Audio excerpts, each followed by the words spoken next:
Welcome to the Gangcast, aka the Games and Not Games podcast. I'm Janet Garcia, and joining me, as always, is Isaiah Smith. Hello. We are here. We're back after a little 1 week off for Super Bowl slash what? I think two. Two? I think so. Damn, really? I think with the way it from like edit release. Yeah. 2 weeks off, and wow, do we feel refreshed? No, really, we were really busy and just could not make the time. But today we're talking about our PC gaming renaissance, plus a little preview of Mixtape for the game section of the show, and our quest for the best / healthiest sleep possible for the not game section of the show. But before we get into any of that, some housekeeping and announcements. One, a shout out to the existence of the State of Play. Yeah. That easily could have been just our topic, but we have been really heavy into the PC stuff, so I really want to talk about that. Yeah. Plus, I think it'll be a little more fun to like play the new God of War and see like what do we think of it, and kind of talk about that instead of just being like what we think we might think of it when we could also just play it. It's like out. Yeah. So yeah, you know, we'll get back to that stuff. Having just concrete thoughts. Exactly. Probably better than just us. like vibes or reactions. But shout out to the new Kena Bridge of Spirits. That was the one that not the one thing. There's other cool things, but that was my big pop that it's getting a sequel. But I don't know if there's anything you want to tip your hat to besides those things. To be honest. Hell yeah. The new Metal Gear Solid collection with Guns of the Patriots. Haven't replayed that since launch, when it launched on the PS3. So that's exciting. And then also this God of War trilogy remake, which is a remake and interesting. So I'm curious to see. Yeah, there's a lot. Is it like a Dead Space remake, or is it like a Final Fantasy? Yeah, I haven't looked into like any of anything really. I just saw like the blurbs. I honestly I went straight to Wario 64. I said, what happened? That's fair. And then I'm like, okay, cool.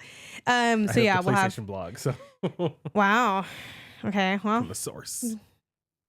From a source, I guess they're the primary sources. Yeah, I know, but like, I don't know. They're always gonna. Oh, come on! What do you mean? They're always gonna dress it up on their little blog.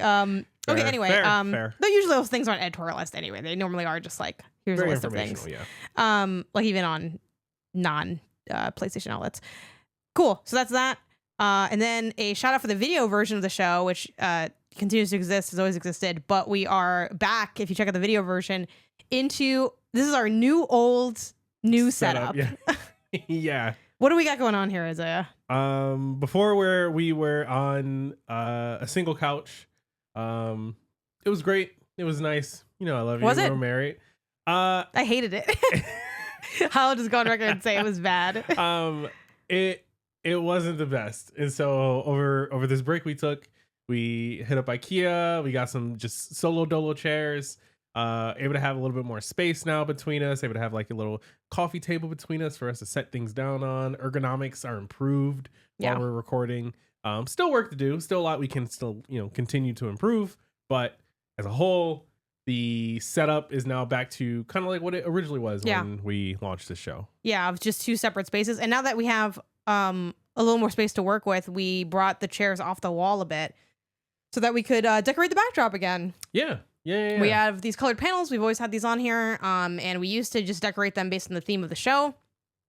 Then when towards the end of one of the years, I got a little lazy and kind of just hadn't decorated them. But also like the process of decorating them was annoying because the couches were so like big and heavy that like you had to kind of like crawl into the back and then like keep going back. So it also felt really easy to decorate the space like compared to how we had it before. So that was really nice. I didn't have to crawl over things as much as I had previously. So yeah, like I love the new old new look kind of thing that we got going on. So check out the video version if you haven't before. Fun place. You leave little comments. We look at them. We respond.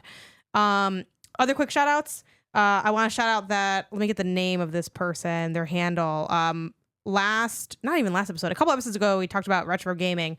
And I mentioned wanting a Game Boy Micro, and over on BlueSKy, Dr. Mario PhD from Mario himself. Wow, that's crazy. Said, hey, I have a Game Boy Micro. I have an extra one. If you want it, I'm not using it. You can have it. Like, great. That's really generous of you. Sure, send it over.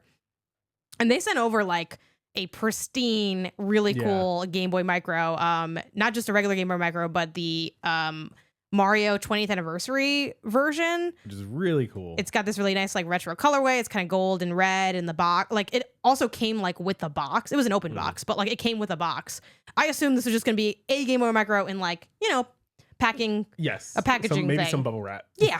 Which I would have been just as, I mean, I'm more thrilled with this because it's like cooler inherently, but I would have been like, that's awesome. So this was like, this was your extra one? Like I was like very like, hey, like this is kind of crazy. So shout out to them for doing that. Thank you for listening to the show. Thank you for sending this my way.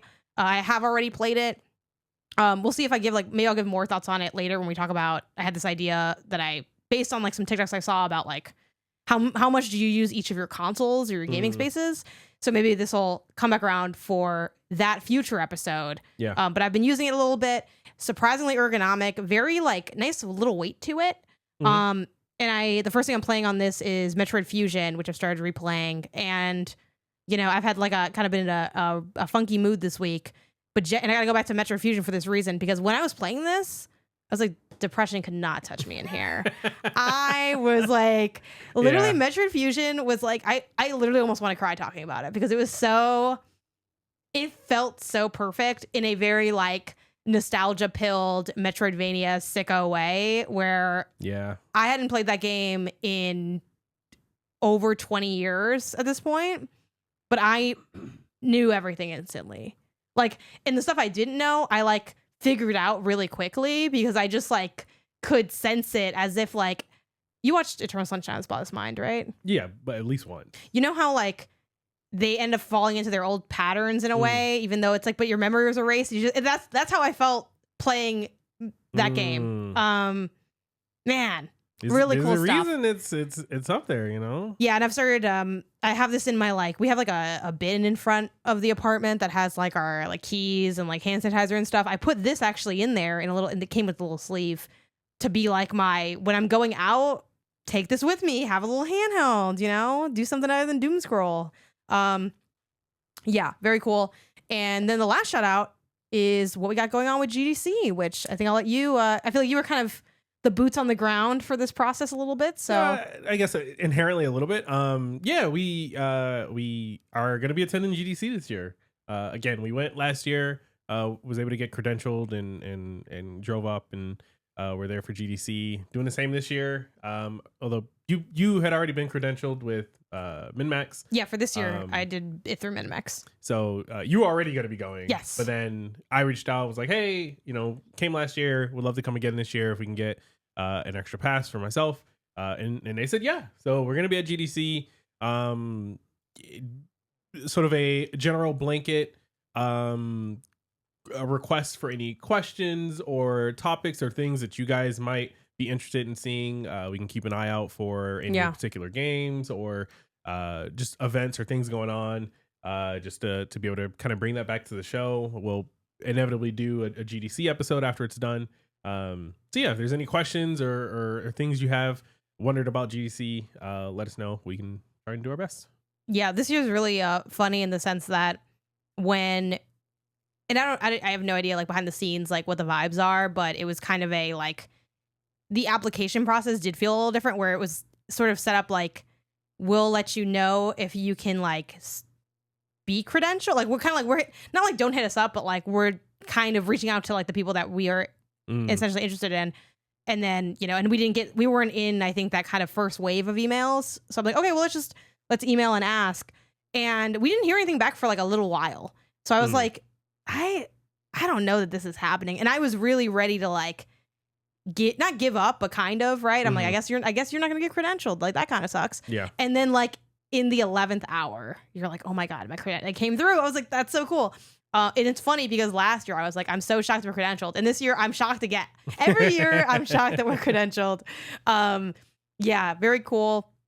I know GDC is kind of in a weird spot this year with the kind of rebrand of Festival of Gaming. I'm very curious how that's going to be felt or not felt at the event. So yeah, all cool things. Honestly, not bad for a fake coming back from the fake break of the show. You know? Yeah, no, it's a good 2 weeks. A lot was able to happen.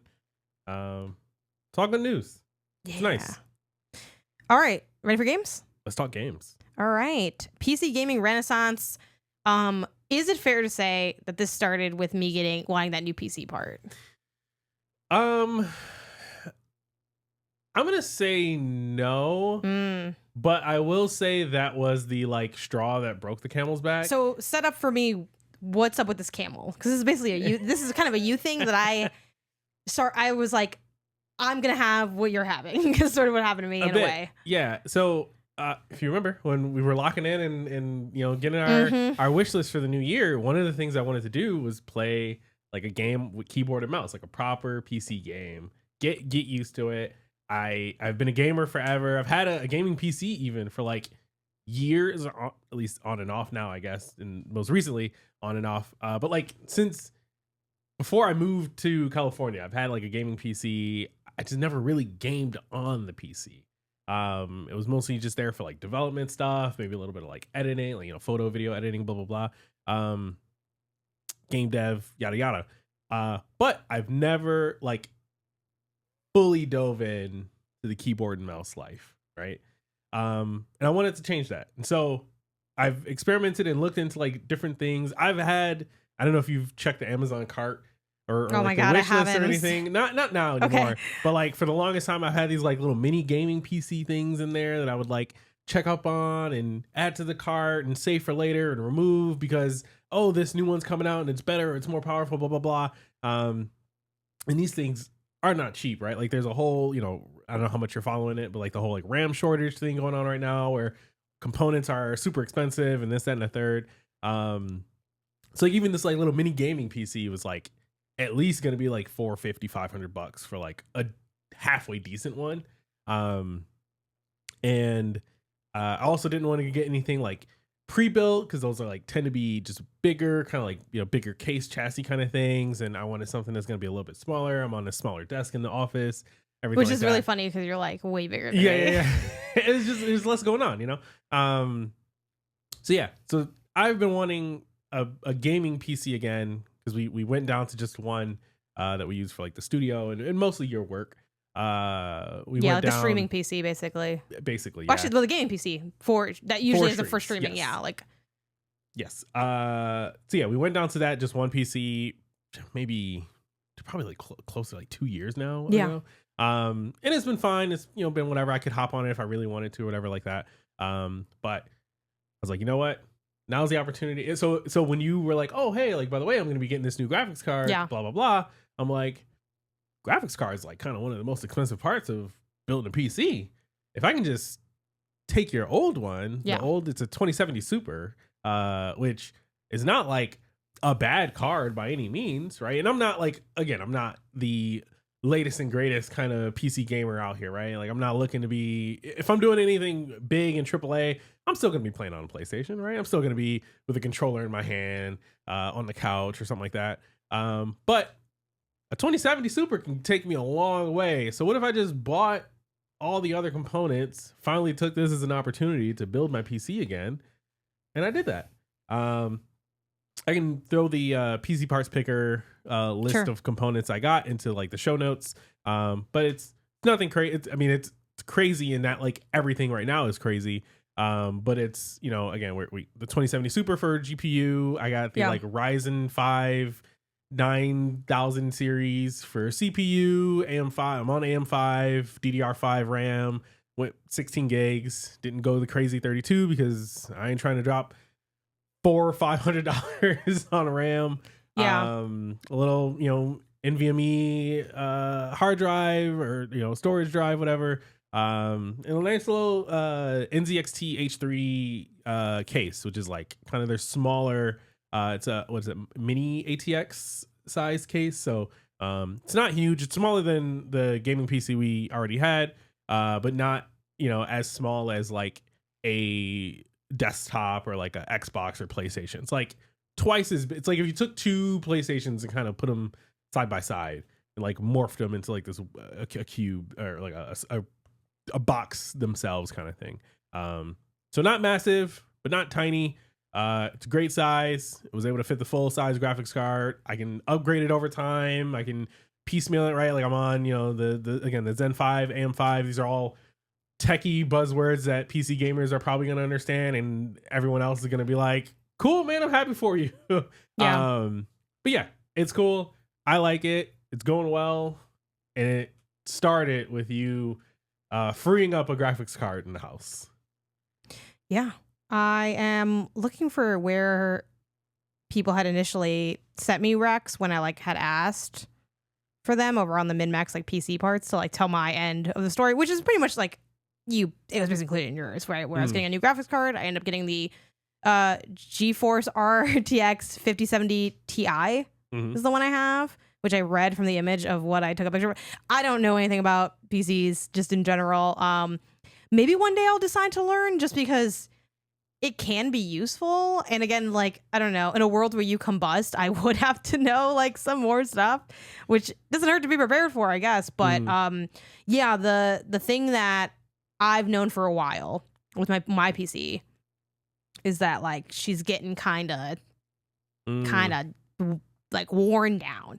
And I'm like you, I don't play the big stuff on PC for the most part. But especially for part of my job is I do consulting sometimes on games, and those games are always going to be on PC because they're like builds, you know, it's not like you get a code for something. And like those games can be just like regular games that require regular power.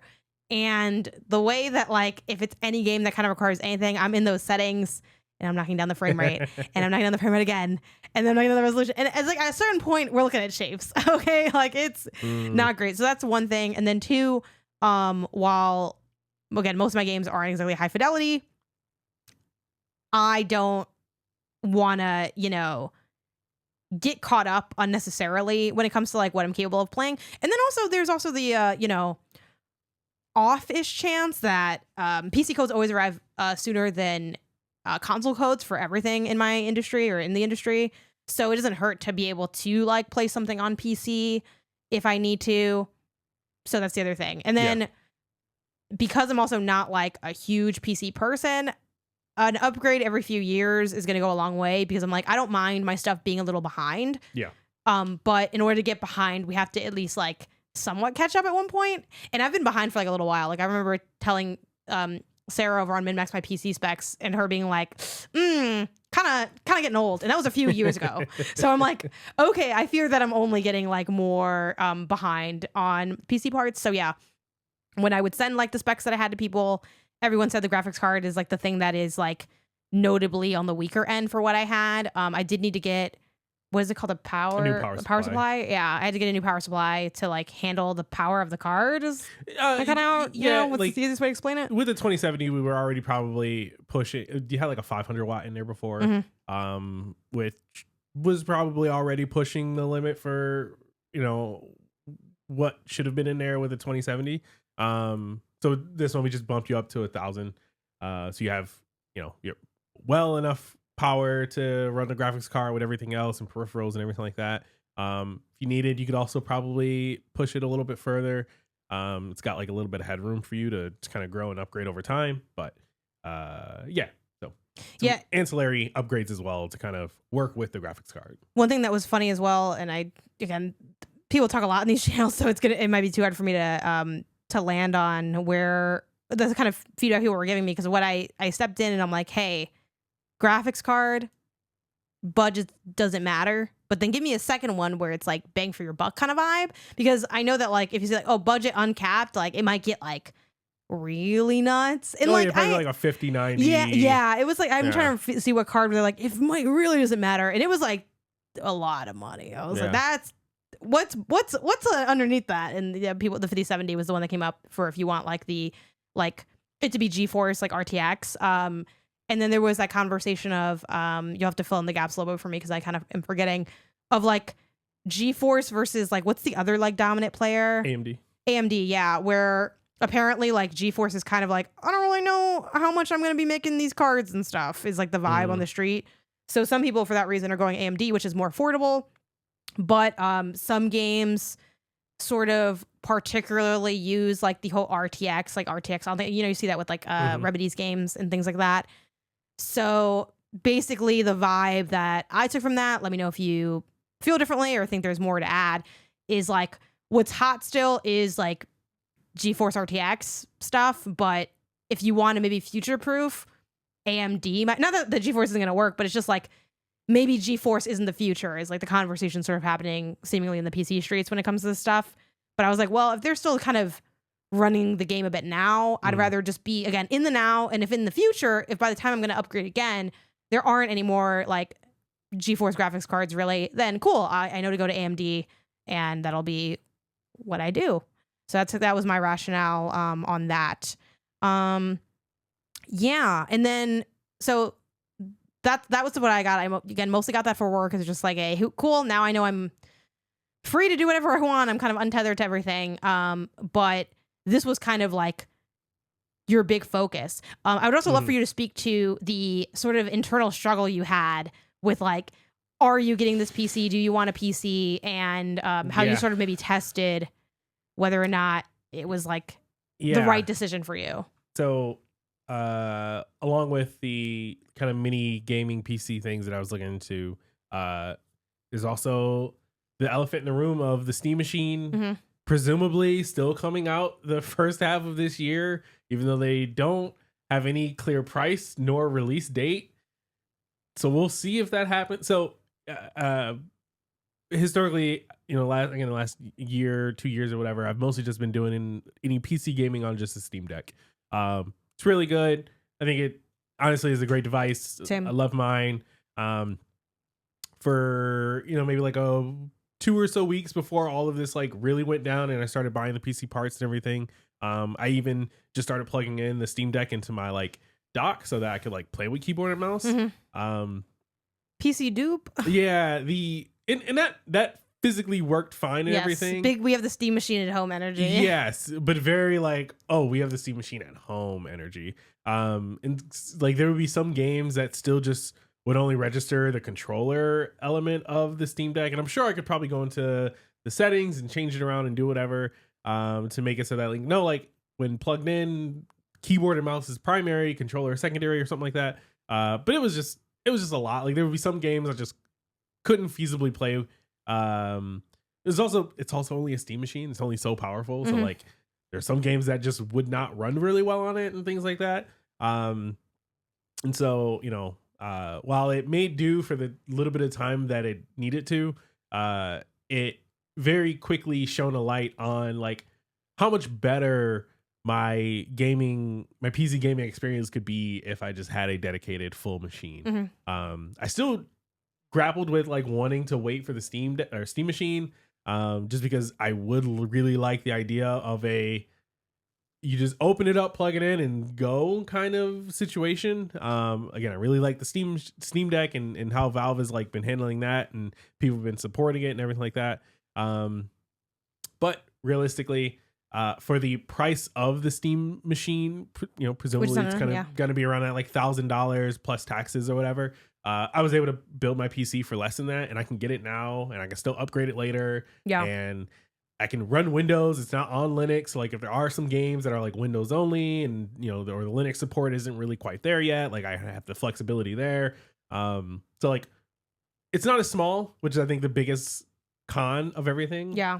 It's not as open the box and play as a console, which is a little bit of a con as well. But the pros I think outweigh it in that like getting the PC that I have now just is a better financial gaming time management decision than waiting for potentially getting the Steam Machine. I also don't even know if I would be able to get the Steam Machine if I waited. Who knows, right? Like, yeah, who knows how many they're gonna have, or what the price ends up being, scalpers are gonna be like, or anything like that. You know, what shipping and delivery dates, if it comes out, this year, even stuff like that. Yeah, I think too. What's kind of I don't know, like at least so at this point, now that you have the PC.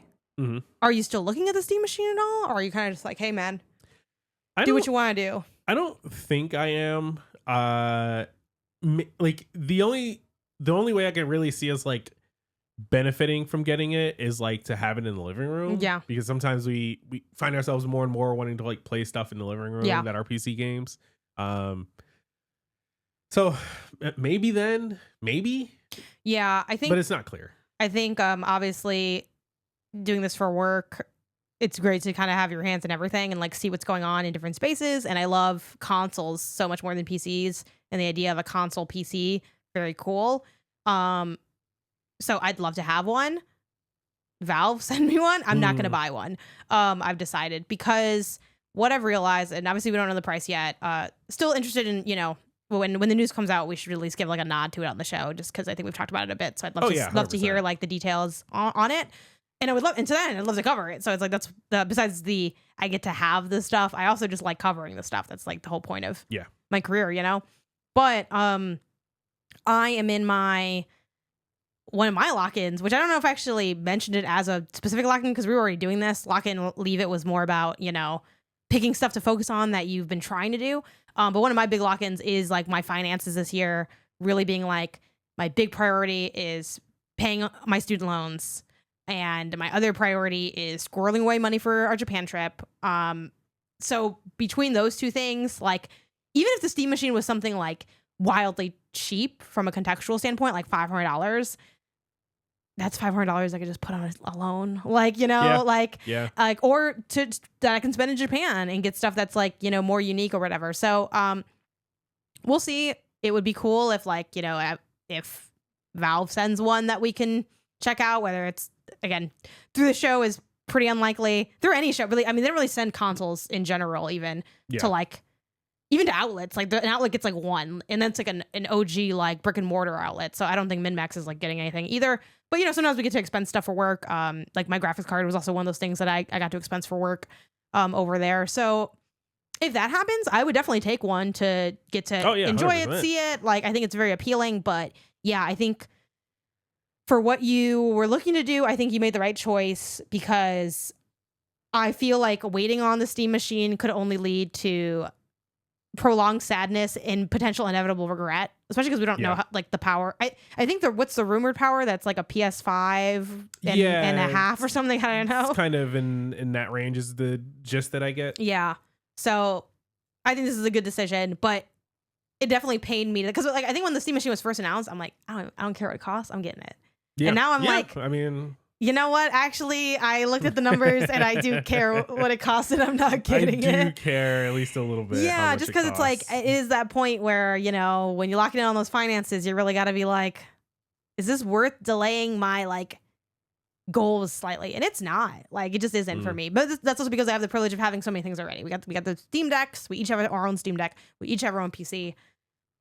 It does not make sense to get it from a financial standpoint. But again, Valve, emails in bio. Like, I would love to check this thing out. Anyway, the PC Renaissance is here. What's been going on for you? And obviously I'll speak on my perspective. We've been actually playing a lot of games together, so this is kind of a convenient one. But yeah, you've been gaming more than I have, just because, you know, you have the time right now in your schedule, and I've just been, I don't know, doing podcasts and work and stuff. But yeah, what have you been getting up to? I know you spent some time with your leaves. Yeah, I was playing. I basically have been just trying to like play a bunch of quick, smaller games to, again, build that dexterity, that keyboard mouse dexterity. I played Leave It Alone, which is a game about just collecting leaves. Well, you're like cleaning up, right? Yeah, it's like you're like a leaf blower man, right? Is that the situation? Yes. It's similar to like a power wash simulator, in that like you are thrown into this environment that needs to be tidied and clean. It is different from power wash simulator in that like it's not like you are going to multiple environments and doing like jobs kind of thing. It's like the whole game just takes place as like this one house. Okay. And you start by picking up leaves by hand until you get enough money to then buy a rake, and then you can tie bags, and then you can get a leaf blower, and you can like, you unlock new areas of the home to like clean up the leaves in and stuff. But like, it's not like you're not like managing clients or anything like that. It's like a 3D clicker game, kind of, right? Like a cookie clicker or like Adventure Capitalist or anything like that, where you get better by just playing more. Yeah. And I really like those games. It was really fun. This is a safe space for that kind of stuff. I play those kinds of games all the time. So is that, not the clickers. Like I've never really tried a clicker, if I'm being honest. I think you'll like this one. It's this one I wouldn't consider the Leaf one. Yeah.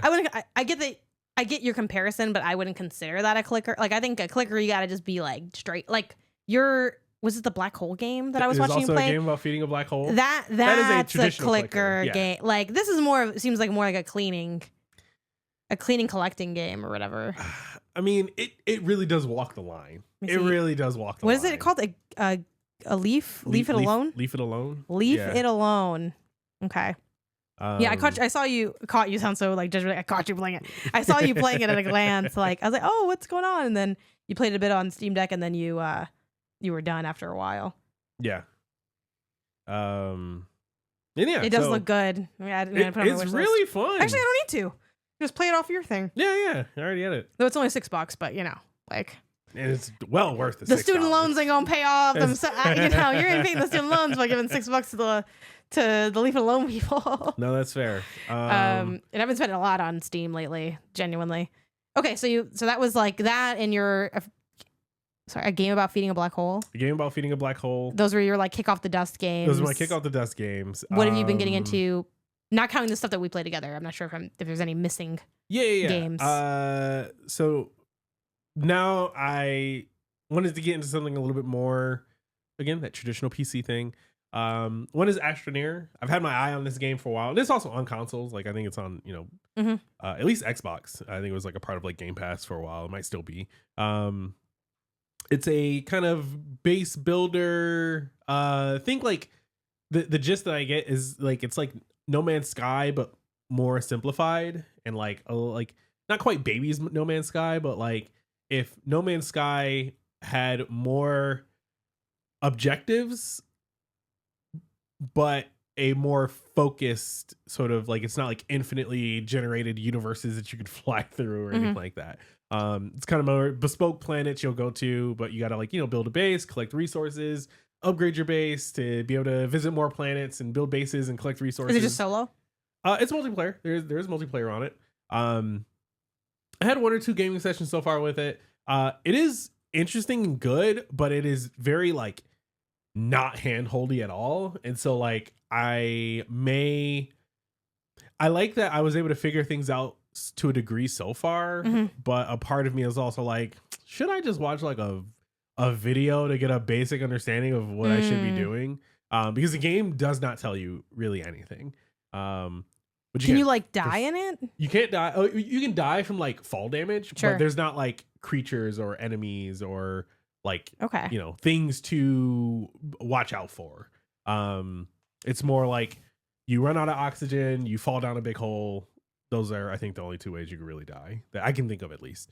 So if we played together, would we be like sharing a base or like what's? I think so. Yeah, I think we'd be sharing a base, collecting resources together, upgrading things, trying to complete the objectives, right?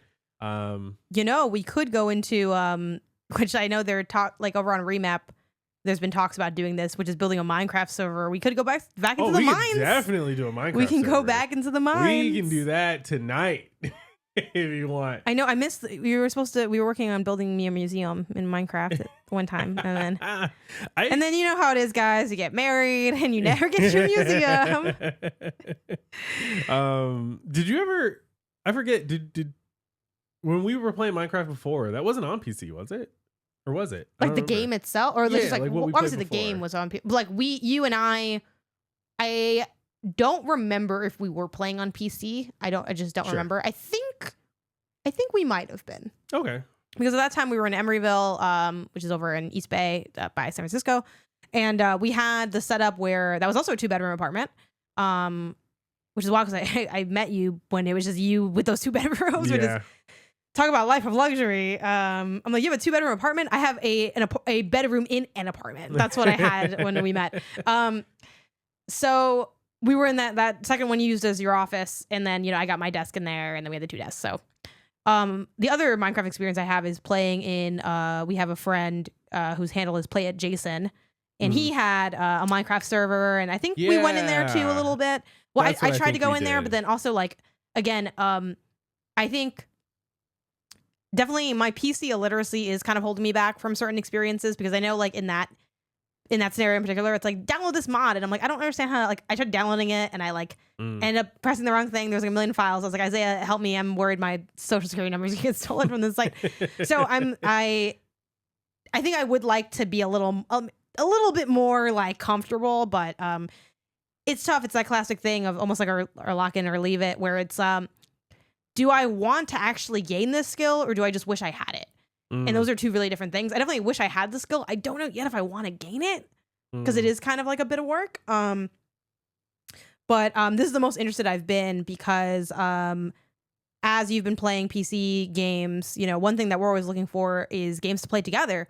And I know you have like your Backloggd up. I don't know if you have like written down the stuff that we have played or whatever. We've kind of just basically we sat down, our separate setups. We went to our libraries. We filtered co-op. Saw, is there anything there that we're interested in? I know we have like a working list too of stuff that we want to check out. But what are some games that we've gotten into so far? Let me pull it up. So far we've played hold on. Because yeah, it might be games that we Gunfire Reborn. Yeah. That was, I think, the first game we tried to play together in this new PC Renaissance. Which was fun. I enjoyed it. Yeah. I am totally down to play more. It's kind of a I'm grabbing the genre now. It's a shooter, indie kind of on sale right now. Dungeon diver $10 kind of thing. Yeah, it was $11. Yeah. Not bad at all. It's almost 45% off right now. The station seeds, the genre seeds are FPS, roguelite, and RPG. So it is like a, you know, you have X amount of levels to, and then you beat like the final boss, presumably, you know?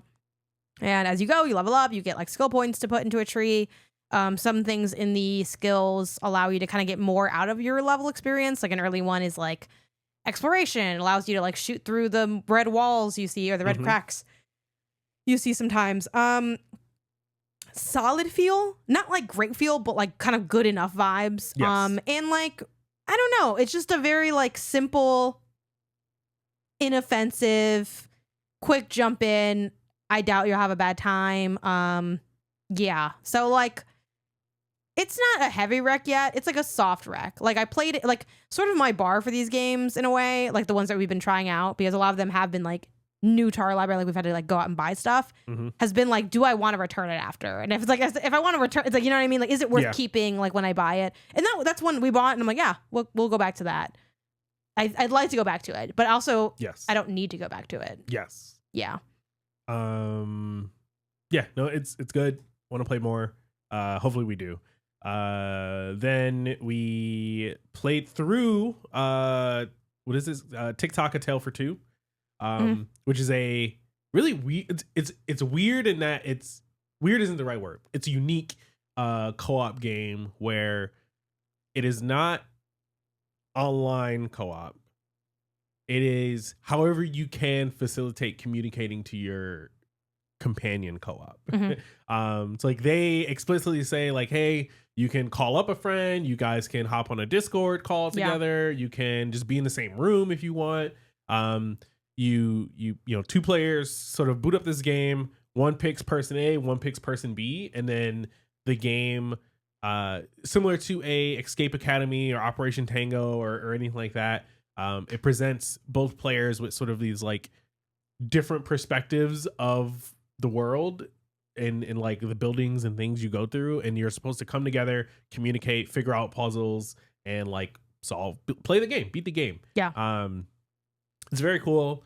I thought that was a very unique twist on the whole co-op collaborative puzzle solving escape room kind of experience.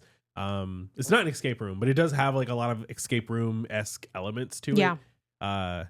Really good. I thought it was fun. Yeah, I like this. I recommend it. It is a little like simplistic, so that's probably the biggest ding I have against it. Like it's a bit basic, but I enjoyed it. I thought it was fun. I definitely think if you're looking for like a higher level challenge or a longer game, like you might be a little like, oh, it wasn't as much as I wanted, but because it's like an under 2 hour kind of experience, something like that. But again, I kind of like that. Like, we're just kind of quick in and out. I didn't have a problem with that. It's a great evening. The time I spent, I enjoyed. And I think for me, as like a puzzle dumb, it was like pretty chill. And then you're a bit, more puzzle versed. So, but we both still had stuff where like we got stuck on like 2 things of all the puzzles we solved. And there also seemed to be some guides for this game too. Like I did use a guide. I think it was like appwrapper.com because it was on mobile, I think at one point, or maybe still is on mobile. Yeah, I see it's tagged for like Android, iOS, or all that. Yeah, it was really cool. It was just a nice time. The puzzles are very much like you're going, like the escape room part that you're talking about. It's like you go to a place, like maybe it's like, oh, we're going to the post office in this town. Boom, you click on it. Okay, what's in your post office? Oh, mine, it's just like a Morse code device that I can access. Oh, yours was the boxes, I think, like kind of the PO boxes at that point. And what's cool too is that the structure is like introduces like a baseline and then it kind of scales. So at first it's sort of like you can solve everything. Doesn't really matter the order. And then other times it's like, oh, the information we got from like the post office is going to help us in the house or something. Or they kind of play on your understanding where it's like there's a puzzle for how do you get into a building. And then they kind of like play with that information in a fun way later. So I thought the scaling of it was also quite nice. Yeah. And then I found out these are the people that made Miniatures. Yes. A game that like I've yet to play, but I've heard really good things about that has been on my list for a long time and actually got it they had something that I'm starting to get hooked on is the Steam bundles. Like when you scroll down, you see like for either cheaper or like slightly like more, you can get like 2 games. Yeah. And I'm like, well, at that point, that is really nice. I'm not gonna leave games on the table. So, yeah, cool, cute. It also has a little story, and it did take me like a second to be like, wait, what's going on in the story? Like just because I was sort of not processing it all the way. Yeah. But I thought the story was kind of fun as well in this game. So that was a fun one. We did the demo for Played Up, which unfortunately the demo doesn't include multiplayer, which kind of sucked. But just to get a taste of it. And where'd you land on that? I landed on it felt like we have Overcooked at home. It felt like a poor man's Overcooked. It is not bad. It's because the graphics are very like it's like plain like Stick Man, like Acid Man is walking to like the grill. Not even. It just didn't grab me. Like it didn't grab me the way that Overcooked does. It didn't have a charm the way that Overcooked I think has like a good charm to it. It just felt like I was playing a worse Overcooked, which not worse in that like, oh, this game was bad. It was just.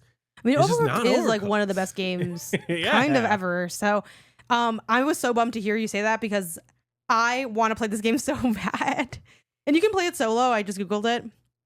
But it's like a lot harder solo because you have to do everything yourself. And it's like kind of, I don't know if it's really worth it on my own. But yeah, this seemed like really cool. Like I like the repetition of just the way you plate and serve in games in general. So like the fact that this has sort of additional elements of like expanding your stuff and unlocking things. Like I was very sad when you're like, I think the demo was like a good enough, kind of thing. That being said, if anyone has cooking multiplayer or game recommendations, please, because I wanna cook in a game so bad, which is hilarious because I hate cooking in real life. I love doing it in video games. It's like my favorite thing to do in video games. Any other game? We have the jigsaw puzzle game, of course, the iconic. Is that the last one that we need to touch on? I think so. All right. At least in like the modern era. Yeah. And that's what it's called, Jigsaw Puzzle Dreams, right? Yeah. Jigsaw Puzzle Dreams. This so good. Is like, it's funny because we were we kind of went back and forth on like you pick one, I pick one, etc. And this was like my big win of the night. This is a free game, just straight up free. And it came out in 2021. So I'm sure it did get some like fanfare at the time, especially because is that when COVID happened or right before COVID? It's like near when COVID happened. Yeah, I'm sure this has got talked about somewhere, I hope. But this is a game where you can play multiplayer solving jigsaw puzzles. I think it's up to 10 people. Maybe you can go beyond. I'm not sure. I know you can like lock it to only 10, which maybe implies that maybe it's higher. I had a hard time finding that answer online, but it's so cool because you get a bunch of jigsaw puzzles. You can choose how many pieces you want the puzzles to be. I think the lowest is 25 and the highest is like over 1,000 or more. I don't know if it goes to like 2 or 3. Yeah. It might go higher. I don't remember offhand. So that's really cool because you can kind of like customize it in that way. And then they really go the extra mile where it's not just the jigsaw puzzle, but you're really like, it's a sim of you're in an apartment doing jigsaw puzzles. So you have the apartment, like when you host, like you have your own little apartment, you can decorate it with different colors and like just like switch up like the wood grain and all this. And what's really smart is that, again, it's free. You get access to a lot of stuff with it just being free. But if you want to get more content and also, you know, support devs and all that, you can buy like the DLC. Like they have it on sale right now, 45% off. It's $20. You get like all the packs of like the other puzzles, and with all those packs come like different decorating options as well. And they have, and I forget if this is like only if you buy one of the packs. I think you said when you buy one pack, you can start to do the customs. Yeah, I think if you, Which, can you explain how the customs work? So if you buy any of the DLC packs, it opens up the ability to upload your own images to use as the puzzles.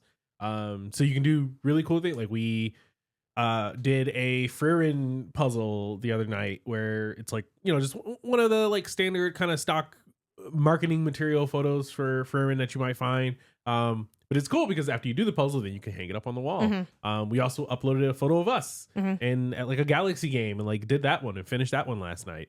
So you can do cool custom things if you buy. I think it's just any of the DLC for it.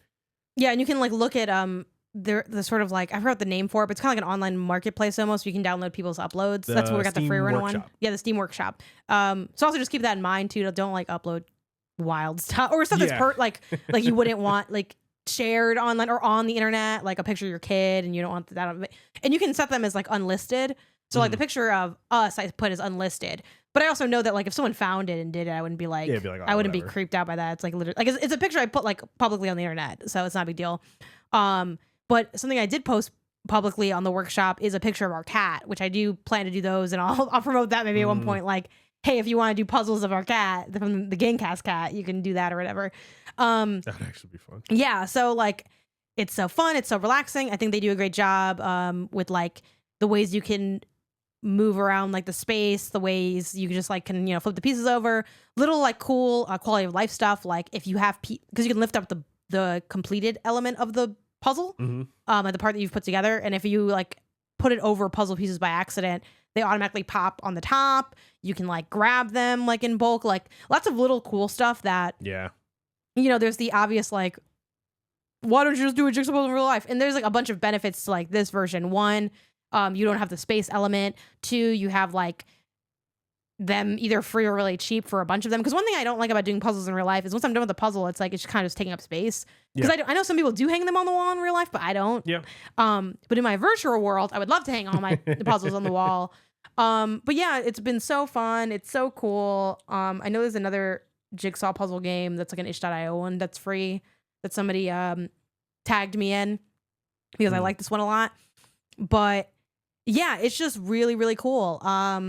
So been loving that. Been like ravenous over. Like we played it like every night for like the last couple of nights, and we'll probably play it again tonight. It's like really, it's a great like cool down end of night game. Yeah, it's just been so much fun. Other stuff with the PC life, something that I haven't done yet myself, but I will be doing pretty soon to prepare for future PewBang podcast content, and then stuff I'm already kind of doing hands off the sticks on Remap as we've been doing Sims stuff, and we're eventually gonna do a Sims episode for PewBang.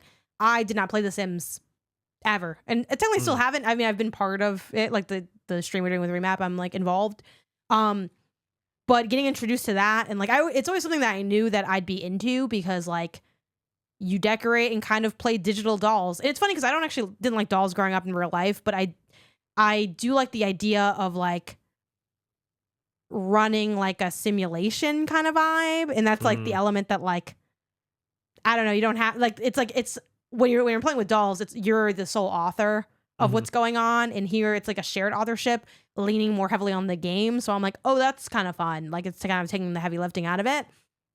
So I do plan to play that, and I've really been enjoying my time on PC. I'm kind of surprised by it because I've been very anti-PC for a long time, But the thing I'm kind of liking as well is I think there's a feeling of purity and focus that I get sitting at the desk to game that I don't get when I'm gaming on the sofa. And I've always kind of felt this, but never really like done anything with that information. Because even when I go to like a preview event, when I like, cause that's always on PC pretty much, or even if it's on console, it's like you're at a desk though, and you're sitting in a chair. Sure.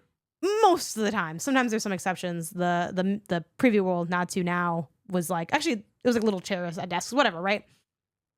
And I'm like, man, I'm so far. I should just like game like this. But I'm like, that's so like stiff. I don't think I want to do that. But it's been so cool to have like that kind of focused time. And it's like, I just want, like when we got done doing the sim stream on Remap, I'm like, I just want to go on my own computer and start doing this and just like ride. Like I just want to waste my life away sitting at this computer, which it's like, I'm late to the game, but it's cool to kind of start to feel the magic that I think so many people grew up with who were PC gamers as kids. And I never had that as part of my childhood. So I was like, I don't know, why would I want to the PC where I do my work? And I still like, it's weird because I'm like, it's like I feel like fucking Green Goblin. It's like there's like these two selves inside me. Like I don't know. Yeah. But to kind of like wrap up our like PC Renaissance conversation, like what has this been like for you? Is it kind of like, does it feel like new in a way, or is it kind of a homecoming? Like what are your feelings on it? No, it definitely does. It almost is like breathing a fresh breath of air into gaming for me, where like same. I don't have there is technically no new access to anything new that I have, right? Like everything that I have access to now, I had access to before. I could play all the same games. I could play new games just as easily. I can do all the same things. But because it's doing it in like a different way, it kind of feels new and special and like a fresh coat of paint on it. You know what I mean? I tell you what, it's hard also, like, man, Steam be having some good deals. Steam be just having some great And Steam sales. is also the death of a thousand cuts for me because almost everything, like the most expensive thing on Steam, obviously if you're buying AAA, it's going to be like the 60 or the 70. But the most expensive thing on Steam in the indie world is $30. I was going to say maybe 25, $30. Yeah. Like, but everything else is like really cheap. So, and it's funny because I've been on Indie Console for a number of years now. I have to go back and figure out how many years I've been doing the show. But being on Indie Console has like upped my like Steam purchases. Again, I can get a lot of codes, which is really cool. But sometimes, especially since the games are so cheap, it's like, well, I could see if I can hunt down this developer, publisher, the PR person, and say, can I get a code for your game? Or I can give them $5.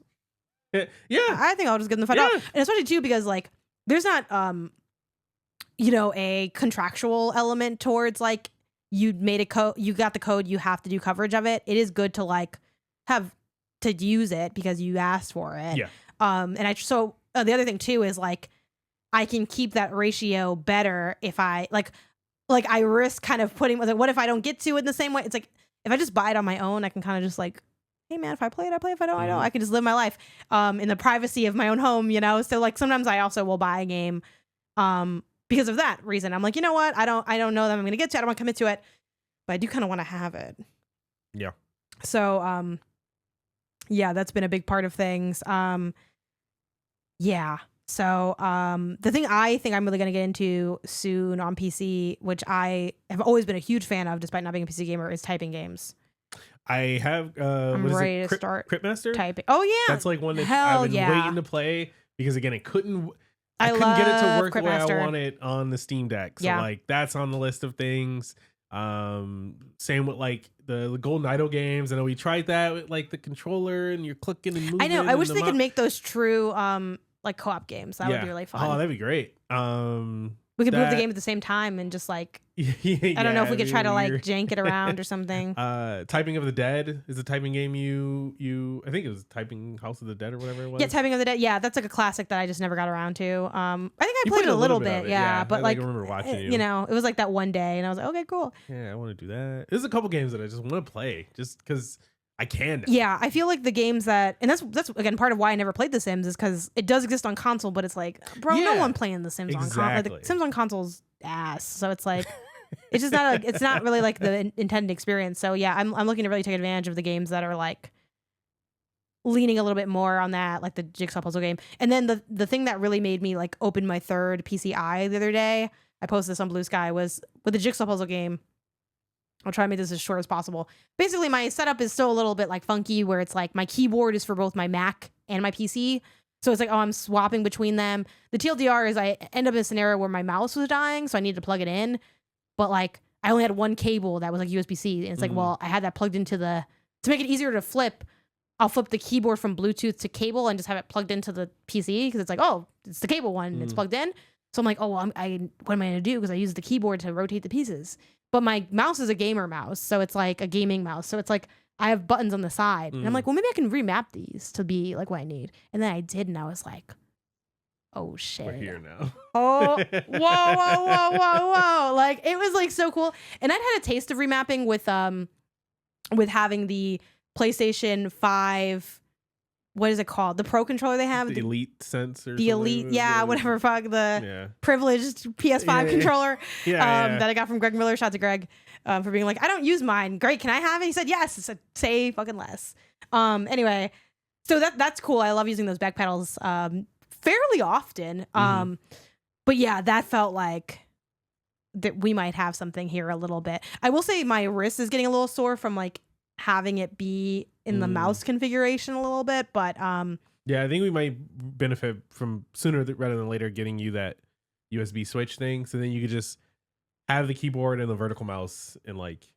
Well, I like the gaming mouse for some games, but I think some games it doesn't need it. Like the puzzle game, I think the vertical mouse would be better because you're just picking up the pieces. But when I'm playing like I don't want to say proper game because the jigsaw puzzle game is still a game, but like other games I've tried to use, I'm like, let me use the ergonomic mouse, and it feels like bad. Oh, really? I feel like it does, but I'm so used to the vertical mouse that it just it is natural for me. Should I just go vertical mouse then? I did. Yeah, I don't know, but people let me know in the comments like what like makes, what's your perspective on that, or maybe we'll put it in the poll of the show or something. But yeah, before we close out games completely, I do want to give a nod to Mixtape. We did that preview. I had played the game before at SGF. I believe I talked about it in the show as well. But they had another preview event here in LA in a record store. It was at the is it Pizza and Licorice? Something like that, yeah. If you don't mind like looking it up to make sure that I have that right. Up in the Valley, so not terribly far from me because I live in the Valley. I was like, cool, let me go. I like the game. Maybe the demo will be a little different. And they had the demo that I played. But they also had a version of it that we got to play that had two extra levels. It was the Licorice Pizza. It was the Licorice Pizza Records. Gosh. There we go.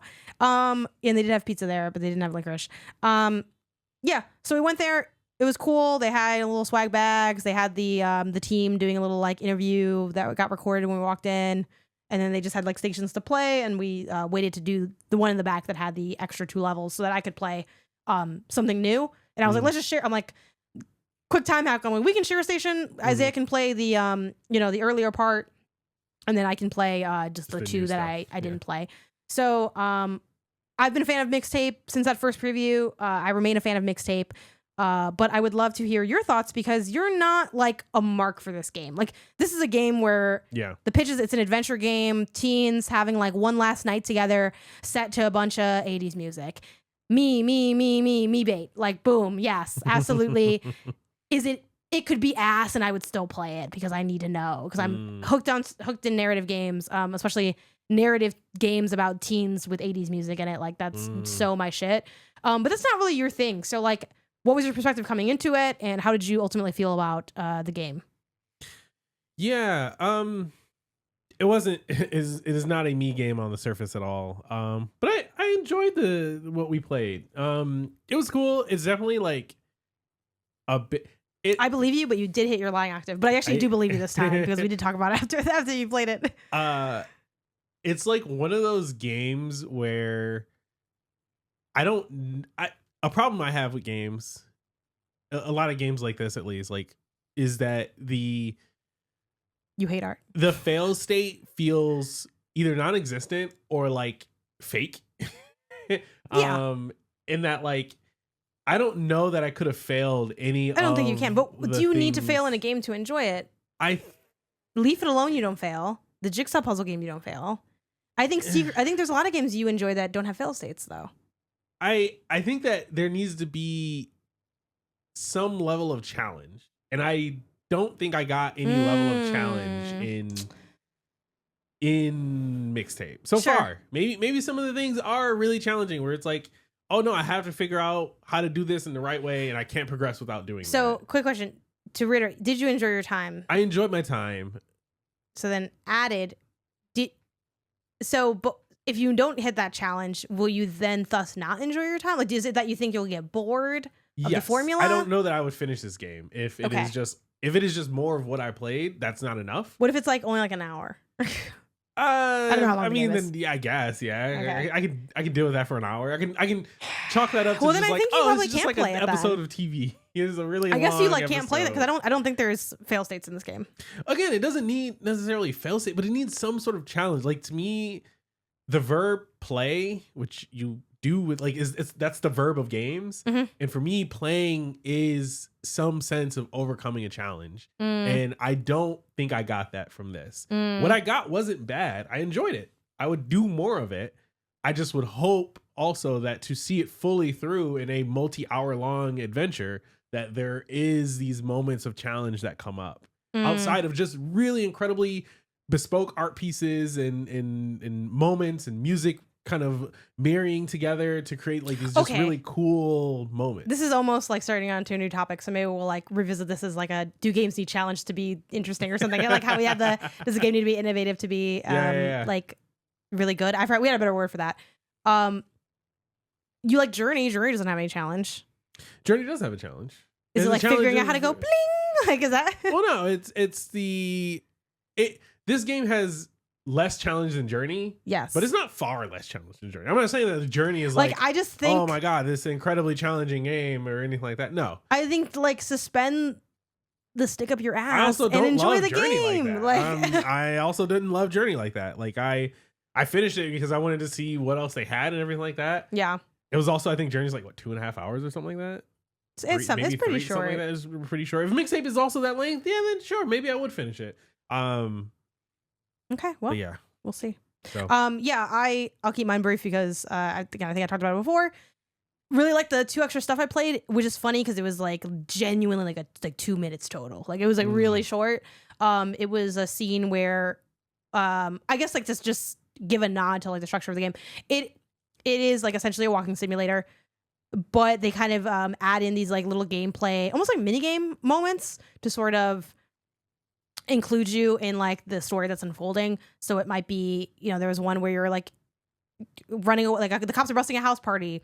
You put your friend in a shopping cart and you go down the hill and you're like playing a little like almost like a little racing game. It's like, you have the cart or whatever. There's one where it's like you're remembering like your first kiss, like your first French kiss. So then they show like a bisection of 2 faces. And then with each stick, you're like moving the tongues around and it's like really gross and strange. They have one, it's like the kids are in the car and they're headbanging. And it's like almost like a chill rhythm game where it's like, oh, hit like the buttons to whatever. And again, there's not really stakes here. It's just kind of like a way to include you. I was surprised and had forgotten how multimedia the game could be with bringing in like other imagery and stuff. And I really loved what I played a lot. If I feel real like I'm really starting to build my confidence that this is going to be like one of my favorite games of the year because I don't really see how they're going to mess it up from what I've, and also I'm sure the game isn't that long.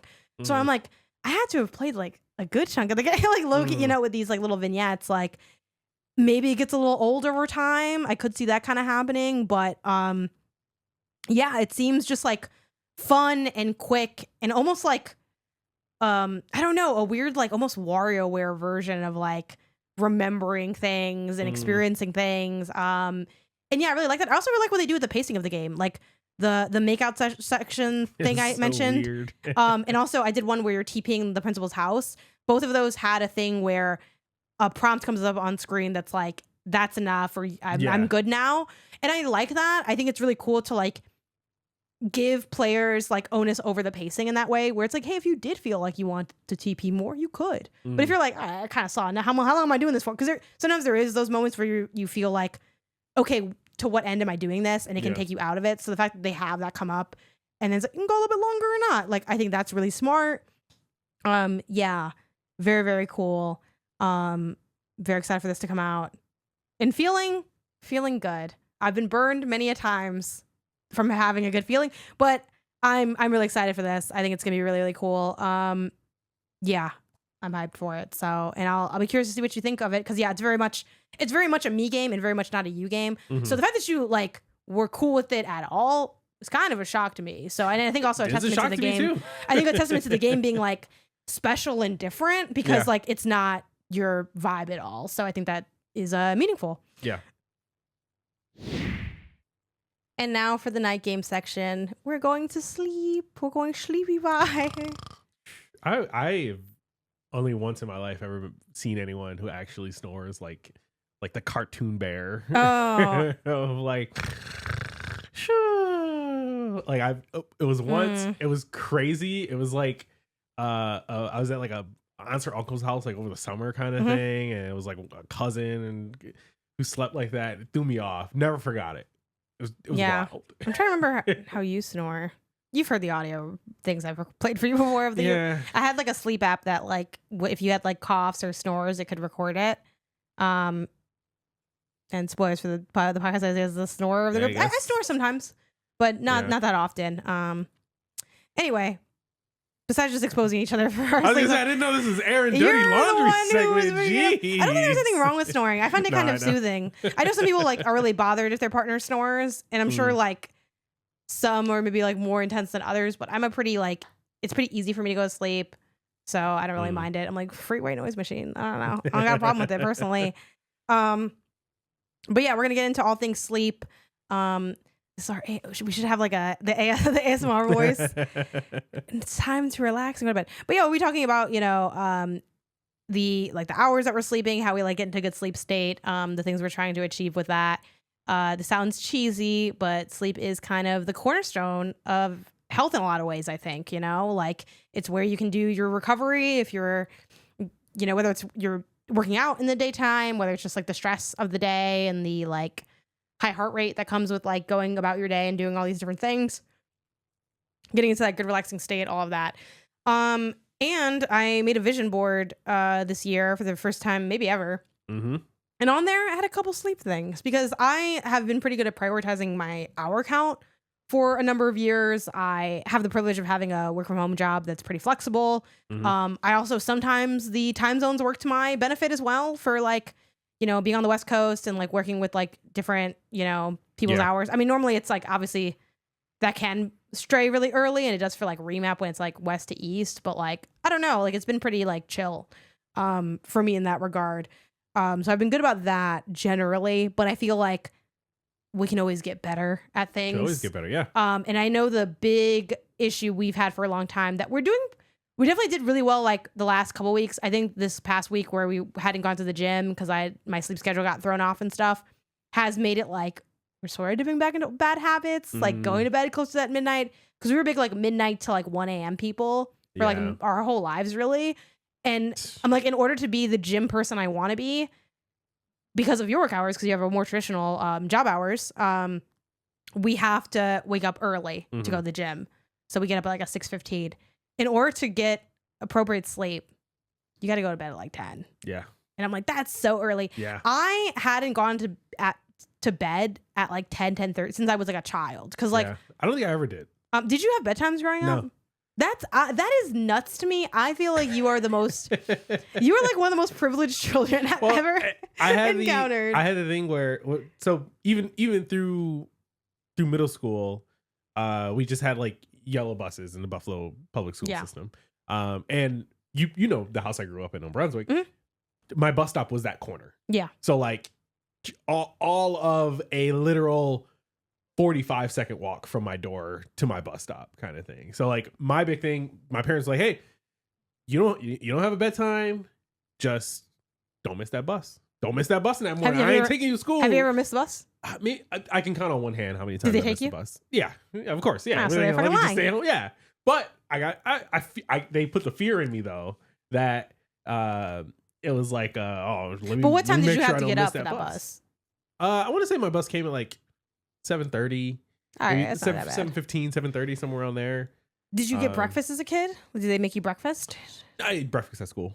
Okay. Like the that nasty ass cereal. breakfast. Cereal milk. You know what? That's where your fucking cerealism came from. Wait. As a kid, it was cereal and milk. But then when I switched schools into high school, then it became like, oh, sometimes you have some like warm muffins. You got some pastries. Yeah, when you made out the hood, you got the pastries and stuff. Okay.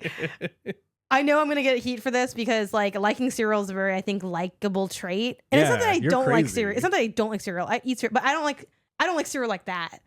Like, that's wild. You're eating cereal all the time. Even in college, we had cereal time. If we're up at 2 a.m., we'll eat cereal. Isaiah's snacking at cereal. But you know what? I should have known you were like a cerealholic when I met you because IGN had a cereal club and you were in that fucking club. It's not a cerealholic, first of all.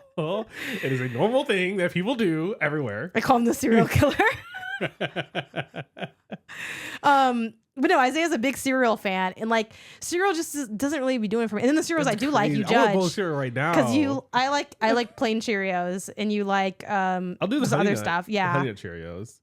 Heart health's coming from the plain Cheerios. I'll do plain Cheerios, but I need something else in it. I either had to like growing up, I would either have to put like a spoon of sugar in it or something. Spoon of sugar is crazy. Plain Cheerios, they're so plain. Ain't no sweetness spoon, there. No sugar. Yeah, a spoon, little like the spoon you're eating with. Are you the person? Would you frost your Frosted Flakes too? No, would you add, that's crazy. I think my dad would do that. That's crazy. Maybe I don't want to put it on Edwin because I don't know if he did. My brother. I don't also, know, the fruit in regular Cheerios, either like sliced banana I or love, like sliced strawberries. Yum. That's great. The best. You need some sort of sugar to it though. It's a sugary cold breakfast cereal needs to be sugary. As a kid, I like as an the adult, little Cheerios. I'm totally on board with just plain Cheerios. I like the Cheerios. But growing up, no, get that shit out of here. Anyway, I did have a bedtime. Cereal talk. I'm glad that it went there because I think we've been needing to have that conversation. And again, it all, this is obviously me trying to reel us back into sleep, but it all really just tie in because like the sleep starts the moment you wake up. Like getting ready. Damn. That's a really good line. Thank you. So for me as a kid, our sleep history, I had my first ever bedtime was 8:30 p.m. And that was like, I would say either early middle school or pre-middle school. It might have been actually just middle school. Like I was in 8th grade going to bed at fucking 8:30. That's crazy. I'd have to double check with my brother Edwin, and I wish I had asked him before. But I know, like, I know for a fact, at least at one point in my childhood, it was 8:30. And even as a kid, I'm like, this is kind of early. Like it was really early. Yep. I don't think I guess to say I never had a bedtime it's probably not true. Well, like, I'm not counting like a baby or something. Yeah, where as it's a kid, like. I'm sure my parents at one point told me, okay, it's time for bed. Like, go brush your teeth, get in bed, blah, blah, blah. But like from the time when I could reasonably tell time, I don't think I ever had a bedtime. No, see, I was in that clock. I never look at the clock and be like, oh man, I only got 30 minutes until bedtime. Oh, no. I've been living that. Like, I've been living that life. But yeah. No, and I had that bedtime for like way too long. Maybe it was pre-middle school because I don't think in high school I had a bedtime. So it had to have been. So I guess I'd say like before middle school age, I had like that 8:30, which was like pretty early. But I did have to wake up at like 6 a.m. So I mean, I would wake up at 6. That's fine. You're a gremlin though. I don't know. Look, this is just what my parents were doing. This is just what my parents were doing. So like honestly, rare. Probably correct thing, like developmentally you do need the kind of more sleep when you're younger, so they actually probably weren't really wrong for that. I'm not really going to shade it, but it is early. 8:30 is really early. When I got a little older, so this I'm going to guess was more of like a middle school, 7th, 8th grade kind of age, maybe 6, I don't know. I had 10:30. That was my bedtime. Okay. And then after that it was like I think I probably would catch flack me if I was up really late. I imagine that's just me assuming. But I think I went to bed like kind of normal, like a midnight, like 11, maybe a little later. I was never like a demon hours kid. I know some kids would be like, I went to bed and then I popped open the 3DS and I was up till like 5. Like I didn't really do all that. To my memory. Were you like a big like since I'm left to my own devices, I'm going to bed at like 3 a.m. kind of thing? 3 would be a lot. I mean, there are definitely nights where I almost stayed up all night, like 4 or 5 o'clock in the morning kind of thing. Most nights it's probably like 1 o'clock kind of thing, like something fairly reasonable. Basically you watch like Family Guy on Adult Swim or something like that, and then once it turns into Metalocalypse or something, I just go to sleep. like late enough that it's Adult Swim, but early enough that it's not the weird Adult Swim. Sure. But that's funny because like my dad was also like a night owl. Like he would be up 1-2 o'clock in the morning. His thing was like he would just play chess like on the family computer. You playing chess? Yeah. Whoa, hold on, wait. Pause. He was like ranked on like the Yahoo chess game. Pause. So now we got a tie into the PC gaming conversation, and also from the last episode, the your solitaire. I guess, yeah. So now another piece of the puzzle. Oh, okay, so that's how you Smiths are. Yeah, that you just watch TV, you watch whatever's on, and you just knock out when you knock out. I'm gonna look at what this Metalocalypse was. It was like I never really watched it. Okay, so I don't know too much about it. I don't feel like I ever saw this, but this makes sense. Yeah, like, it's like it looks like just some dudes that are like metal guys. Any of like the shows that like weren't the quote cool Adult Swim / like Fox shows. You know what I mean? Like, sorry to the Metalocalypse fans out there. Catching the stray. For the metalheads, the Metalocalypse heads. Yeah, no, I just never watched it. So, yeah, man, that's so funny. Yeah, and then as an adult, I've basically been like living a 12 or 1. For the most part, if I'm feeling really froggy, I've hit like a 2 on a random Tuesday kind of thing, but pretty much never beyond that unless there's extenuating circumstances. So like I'm doing a bunch of work, like I have a deadline to hit and I'm just grinding. That happens every now and then. Or something like I was out at like a concert and the concert was really late and I want some time to like eat McDonald's before I like, go to sleep. But even then, like most concerts aren't like that late, like that. But something like that could extend my time. And that's basically it. And I think you're about the same, but I do think you have those demon hour tendencies. There's less now, so for sure. But like as an adult, I think like my latest is like a 3:30 kind of thing, and that's just because like. Well, you're a big like I can't fall asleep. Yeah, if I can't fall asleep, then instead of like sitting there like a psychopath staring at the ceiling, I'll get on my phone and I'll just scroll until you're not gonna get good heavy. at falling asleep if you don't work on falling asleep. I try and it didn't work, and then I would just give in. I feel like Isaiah tries for like a cool like 3 minutes max, and he's like, it's not working. No, it's one of those things where it's like you said, like I'm just not tired. Like if I'm not tired, no amount of sitting there with my eyes closed. How about what thing is I gotta stay up? I wait for you to fall asleep. If you don't stay with my eyes closed, I'm gonna beat your ass. And then that's what you're missing. The fear. Yeah. I'm gonna just stand silhouetted over you. Yeah. Don't let me see you pick up that phone, but you don't see me pick up my phone at all now. Yeah, well, you're also just like, you are an adult. So it's like, what, we have our time to go to sleep. And I will ask you after the fact, like, hey man, like, when I be asleep, you be going to sleep or what's going on? Because especially now that before I was really big on, I fall asleep pretty fast. And if we're going to sleep and Isaiah's still on his phone, I'll be like, oh, like, can you bro, like turn that phone off. I'm seeing the light. I'm big on like not liking light when I sleep. Like I'm like get it all dark. That's weird, but I'm leaning into what my animal sense is, which is you need darkness. It's circadian rhythms, bitch. Okay. Yeah. So I'll be like, get off your phone because it's like bothering me, and then I'll fall asleep, and then Isaiah will be like, take a little sneaky peek at the phone again because if I'm already asleep. Now I feel like you have really a lot of leeway because I went back to wearing my eye mask. Oh hell yeah! And sometimes I can sense you on the phone. I'll be like, I feel like I'm going like full mom mode where I'm like, you're on your phone, aren't you? And you're like, yeah. And like, I can tell. You're like, how can you tell? I got eyes in the back of my head. That's how I know. There's no eye mask on those eyes that I have in the back of my head.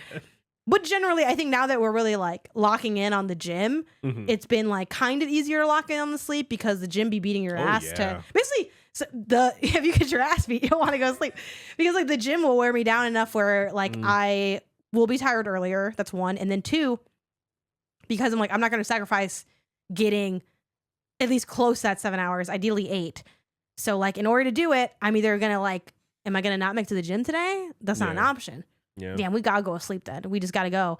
And that's been good. And I think now that we've started to do that, I felt less whiny about needing to go to sleep because before it's like, all right, time to go to sleep. It was like, and the goal was like maybe like 11, and I'm like, damn, or we could not, and then we just kind of wouldn't. But how has your experience been trying to like adhere to more of a bedtime? Yeah, I mean, it's been second to what you said, like waking up early and going to the gym and like moving during the day. We have like our little afternoon walks and stuff like that. We'll do sometimes.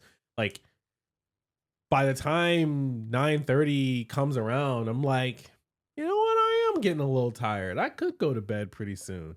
And then 10 o'clock hits. It's like, all right, let me just, start brushing teeth, washing face, doing whatever, climbing to bed, scroll for maybe another half an hour in bed kind of thing. And then it's like, all right, I'm ready to go to bed. I'm ready to go sleep. So you're, in your like ideal scenario, is it always just like a scroll before bed, or are you like? I mean, on paper, what I think I should be doing is probably not having screen time right before going to bed. Yeah. But I'm a man of modern technology. But that's just how you're rolling. Yeah, this is just hey. If I find a phone in my hand, I will say something that like I like really shouldn't even mention this because some of the audience, probably a lot, because I think a lot of people that listen to the show probably like connect with us, thus probably share our opinions. Thus we'll be like, this is awesome. This is either gonna be a this is awesome thing or like that's sick. You guys are fucked up. We have a MagSafe like phone like oh yeah, hell yeah, mount thing on the bed to like scroll or like theoretically you could read. We don't. We have it on the phone, but you could put I'm sure I don't know if we could hold the weight of a Kindle. It might be a little too much, but like a lot of people will have like those kind of like little mounts to like check out stuff or whatever. So we have one of those and like it's kind of lit. Back in the day, we used to have a similar arm, but for like the Switch, like the Switch screen face for like gaming in bed. And I still would feel the fear of like, what if it falls on my face and like shatters my nose? But that's just the risk you take maybe to get that. Yeah. So that's been fun.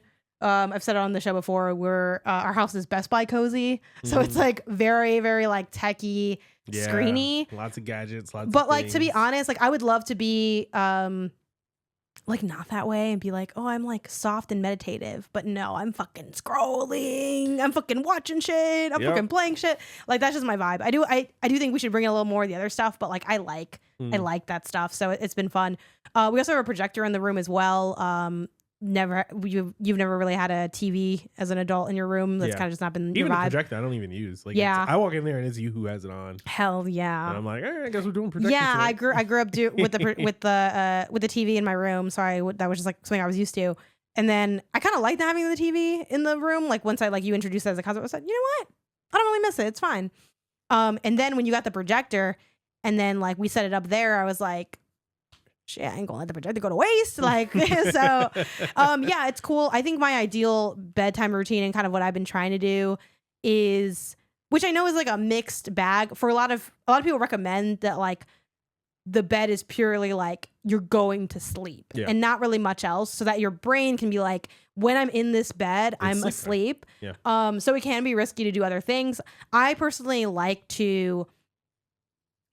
I don't want to wind down on the sofa fully because I think when I get sleepy there, I end up waking myself back up by walking to the bed. Like if I could be like a little kid and like I'm falling asleep and you carry me into bed, I think that could be cool. But how's that going to work? Only one of us gets to fall asleep at night. Like, so I personally like getting in bed early. Like my ideal would be like at least an hour before like going to like sleep.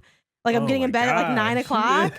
And I'm getting like what I want. My dream is like I have like a nice little like pajama set that isn't just like an old t-shirt and a pair of shorts I got from Kmart, or whatever, or Walmart a million years ago. And I get in there and I'm either like playing a relaxing video game on my Steam Deck.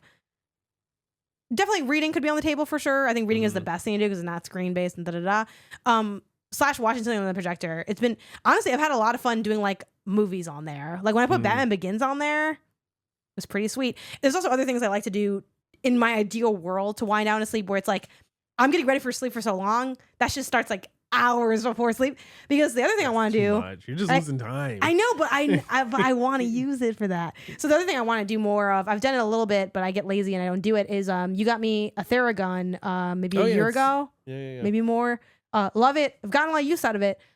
It's really, really good, especially for the combo going to the gym or you just want to relax. Like it has like a bunch of stuff for like work on your legs, work on carpal tunnel. They have like a sleep thing. Like I would love to every night be using that before going to bed. I just like get lazy or I run out of time. So like I just start cutting stuff. But yeah, that's my wind down is that. And then my other element that I want to do is like, if I'm washing my face, I do that already. But I save brushing my teeth for right before I go to bed for 2 reasons. One, I always like to use the bathroom again before going to bed, even if I don't have to go. I kind of just like, let me just get up one more time and like use the bathroom. Maybe that's bad for you. I'm not a doctor. I don't know. But then the other thing too, I have a mouth guard that I use now because my dentist was like, you're grinding your teeth, you should get a mouth guard. Chat, for all I know, they just wanted the $300 for the mouth guard. I'm not a scientist, but I was like, okay, cool. I'm like, I don't have the braces. I might as well do this. And I don't wearing it isn't like the most comfortable. Like it's more comfortable than when I first got it. It was kind of like hard to put in, and now it feels like chill to pop in, but like it's not my favorite. So I don't like to put that in until right before I go to bed. And then also like sometimes I'd be snacking or I'm drinking tea or something. And you're not supposed to like, ideally you drink tea and then you brush your teeth. Like even though tea's like it's water, like slightly flavored, it's like, how bad is it? It's not as bad as chips, I imagine, for your teeth, as like eating hot chips and then going to sleep, but it's not ideal. So that's why I like to make that separate. So but it seems like you like are kind of just, you're less neurotic about like the pre-sleep time. Yeah. I don't know that I have like, I'm getting a lot of judgment from you. No judges. Ever since we separated the chairs, you've been drifting apart from me. Just slowly moving throughout the episode. No, I don't know that even like in a wave of magic wand perfect world scenario, like I have a like nighttime routine as much as there are maybe things that I can enjoy before going to bed. You've been getting big into the tea lately. I like a nice tea, you know, again, if we're going, if the idea is like we're going to bed at 10, like a 9 o'clock, I'm putting some water on, you know, got my little tea from 9:15 to 10 o'clock until it's time to go to bed. You know, I'll brush teeth whenever, I'll mouthwash when, you know, kind of do all that, go to change into comfy clothes and kind of lounge around a little bit. I like when it's cold. Like that's a my sleep thing where I like the air to be cold. Get your Will buyer. He likes it cold. And the bed to be warm. Like we have little like feet heat. Like we have heat pads. They're like meant for your back, but we put them towards the bottom of the bed, and we call it feet heat because it's like, well, heat our feet on it. Our feet, that's basically it. So it's like, oh yeah, like I'll, you know, if I'm having back pain, I'll use it on my back, but like I mostly use it for my feet. It's like, oh yeah, you know, like I'll turn the feet heat on. I'll, you know, fluff the pillows, get in bed. I want to be warm with the outside being cold. Well, yeah, the thing you always say is that you want to get warm. I like to feel getting warm. Yeah. I don't like to be warm. I don't like to be cold. I like the feeling of getting warm. Yeah. The other stuff we have going on, my dream is to acquire 2 more of these. I have 2 so far. We have the Lola blankets. Oh yeah. Which is going to sound like an ad. It isn't, though. Lola, you can find my contact information. We do have an ad on Pew Bang, like the other podcast I do for Lola blankets. Those Lola blankets are really good. It's like this trendy, cute blanket, but it's genuinely really soft, and we really like it. I got one for free, like as like part of doing the ad, to like use it and like so we could like talk about it like testimonial wise for the show. But I loved it so much that I bought another one that was like the bigger one. That's like more expensive. They're quite pricey, but I really like them. So now we've made like what we call the Lola sandwich, where we have like one at the bottom and then one at the top. Now, when I wake up, has everything slid around? Oh, absolutely. Did I love like worming my way into like the pocket? Yes. And then you've added yet another element, which we used to have this. We got rid of it because I think it just got kind of old. And then we brought it back. The weighted blanket. The weighted blanket. Man, goated. It's a goated thing. It's just something nice about you get into bed and then you pull this like nice just like weight on top of you. It like comforts you. I have like a lot of anxiety sometimes, and so like it's helped with that and everything. Weighted blanket is just fantastic thing. Yeah. And what's yours is 20 pounds? Yeah, I think they say it should be about 10% of your body weight is like kind of an ideal thing. Yeah.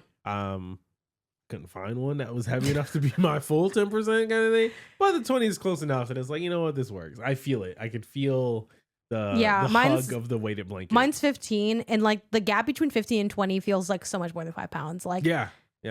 I try to like slip under your weighted blanket, and like I can't. Like it's too heavy. Like it's crazy. Yeah, like if I could take 3 pounds from yours and put it on mine, then I think we'd be like both at like a great place. That thing is huge. Now I'm happy with my weight. It's just that your weight's like, I'm shocked by, 5 pounds more. Like what's the difference? And it feels like way heavier. So yeah, that's been really nice. I don't remember use it every time, but I have the Dr. Teal's like sleep, is it chamomile, lavender, whatever spray. So I'll spray that to try to like, if I remember to do it, I have a humidifier and it's nice to fill that and have that go. That is so nice. Like if I'm, and this is the thing you don't understand, Isaiah, the fantasy, the power chase of imagine a night where I do all these things. I didn't even write down on here like taking a bath with the Epsom salt. The Epsom salt. Yeah. Again, like we go to bed at 10. The show starts at 8. Let's get the tub going. That just sounds like you lost 2 hours of your day to me. No, because if you're getting like entertainment thrown in there, it's like you're getting whisked away to sleep. I want to be whisked, okay? Nah, but I gotta whisk myself into sleep. Work. You gave yourself. I do love work. I do enjoy our cat being in the room sometimes. He hasn't really come by a lot because I think at one point he threw up or something and he kind of got like... He got relegated. He got like, he like hairballed on like a blanket and I was like, what if we kind of cooled it on the cat for a while? Yeah. And then we're like, let's let him back in. But he's like, I don't really think you want me there. And I'm like, well, that was true at one point. You know, these are the nuances you can't communicate to a cat. So it's been tough. And then the Lola was so expensive. I'm like, I can't risk him being on Lola. Yeah. So basically we have a night when we're swapping the sheets. It's like we have one that's like the Lola time and then one that's like the regular blankets. But yeah, at one point we did experiment and it was useful of doing, we refer to it as like putting on White Woman, but what's the actual show's name? It's called Nothing Much Happens. Yeah. And I like that show a lot. It's really cute. It's like an audio kind of podcast thing. It's just this one woman narrating it. And she just like tells stories in a really like calm voice. And what's cool is like she reads the story twice. The second time she reads it, I think slower. So it's like by the time like you're gonna fall asleep at some point, and like sometimes I fall asleep like hell early in it. Sometimes I do hear it twice. Sometimes I'm having a really bad night and the whole thing goes and I just still didn't fall asleep. Kind of a rarity, but I would put that on for a while. Haven't used it in a long time, but there if I need it. And then a weird thing for me, if I really can't fall asleep, this is like kind of psycho behavior. The other night I really couldn't fall asleep. I bought Ocean's 11 on YouTube. I put my phone. I got my AirPods. I listened to Ocean's 11 as if it was a podcast. I turned the phone down because like I couldn't like dim the screen or whatever. I set the thing to end when video ends. Yeah. And you were already asleep. You were like knocked out. Yeah. And I was wide awake. So I was like, we're trying to determine that if released, would you like, and that's like honestly like kind of like this kind of fucked up, but like that it works for me. So like we all have our things. And it saves me from the screen element of it. So it's like I just want to like hear it or whatever. It's like they need to turn these movies into just audio shows. Yeah. Like I can picture everything happening. It's fine. I've watched that movie so many times. Any other things you have in your like sleep regimen or things that you want to like add in? I know you're thinking about going back to the eye mask that I got you. Yeah, I like the notion. Like I like the wearing. It's annoying. I like the eye mask in theory. I don't like it as much in practice, just because it's another chore. I'm already washing my face, brushing my teeth, showering, doing whatever. I'm not trying to have to remember also now to put an eye mask on, and then I can't scroll anymore. You know what I mean? Like it's that's like I gotta commit to the not scroll if I'm wearing an eye mask, and that's not fun. I do like the idea of like music or audio for sleepy time, right? Like for the longest time, I used to just go to bed to Blonde. Like, Frank Ocean Blonde. Like it was. We call it putting on our ocean sounds. For years, it was like in Ocean's 11, Ocean, Frank. It was my Apple Music top albums just because like I played it every night to go to bed. And that also kind of like the White Woman podcast. It's like sometimes I wake up and I'm in the middle of a song I recognize. Sometimes I hear the whole album. Like I wake up and I'm like, oh no, the album's done. Let me start over again. It's not like an incredibly long album or anything, but like so you could argue that's like a routine thing that I have in my ultimate sleep night. We tried the melatonin gummies for a little bit. Yeah, the controversial melatonin gummies. Yeah. Where it's just like over CVS kind of like no prescription, just like melatonin sleep aid gummies kind of thing. I thought they were fine. I liked them a lot. You like them too much? I didn't like them too much. In the show notes I wrote, wait, how did I write it? I said melatonin gummy debate. That's what I wrote. There's no debate. No, I would just if I knew that I was gonna be having a hard time going to sleep that night, I would just take one and you were like, oh man, what if we had gummies tonight? And I had to break the news like, oh, we ran out of gummies like a week ago. And I just didn't buy more. It's not like I'm secretly up in the stash or anything. It's just, no, I went through the gummies that we had. You went through them without me, which meant you were taking them in secret. So yeah, that my thing. And they say on the jar like non-habit forming, but I'm like, I worry about taking that stuff will form a habit, and it's like it says non-habit forming. Yeah, but who said that? The person selling you the fucking drug. So yeah, I think we initially got it really just off vibes, but I do think that was also maybe coming off of like, I know I was sick for a really long time, like at the end of last year, and it was really, really bad. And it really affected me. Like I had a really hard time sleeping because I had to sleep sitting up partially, and I hated that. It was so uncomfortable. Yeah, so I think that might have been what's coming off the tail end of that kind of spurred also like, maybe we can recalibrate here. But I was like, Isaiah, every night can't be a night where you're having a hard time. You're like, I have a hard time sleeping every night. But the fact that also what y'all got to understand is that I took like a couple of these. There were a good amount in there. The rest, it was only like a 24, 30, something like that. Of the 30, I had maybe like 5.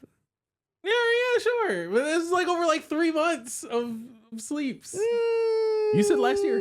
You said towards the end of last year. I said that's when I think maybe we got them. Yeah. But they ran out faster than that. All I know is I was like, you know what? Let me try one of these. And then I said, wait a minute.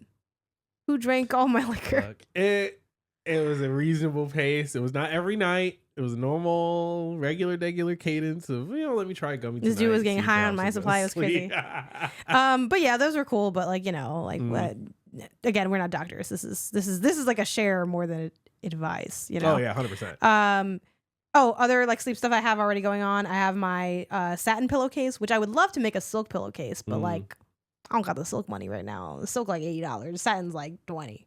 So I got that because my hairstylist recommended with the short hair, because I used to do a bonnet, and she's like, "Oh, your hair's so short, just do a satin pillowcase or a silk pillowcase." So I'm doing that right now, and stuff I want to get. I want to try out the what's the brand I'm blanking? It's in the Amazon cart. Something pod.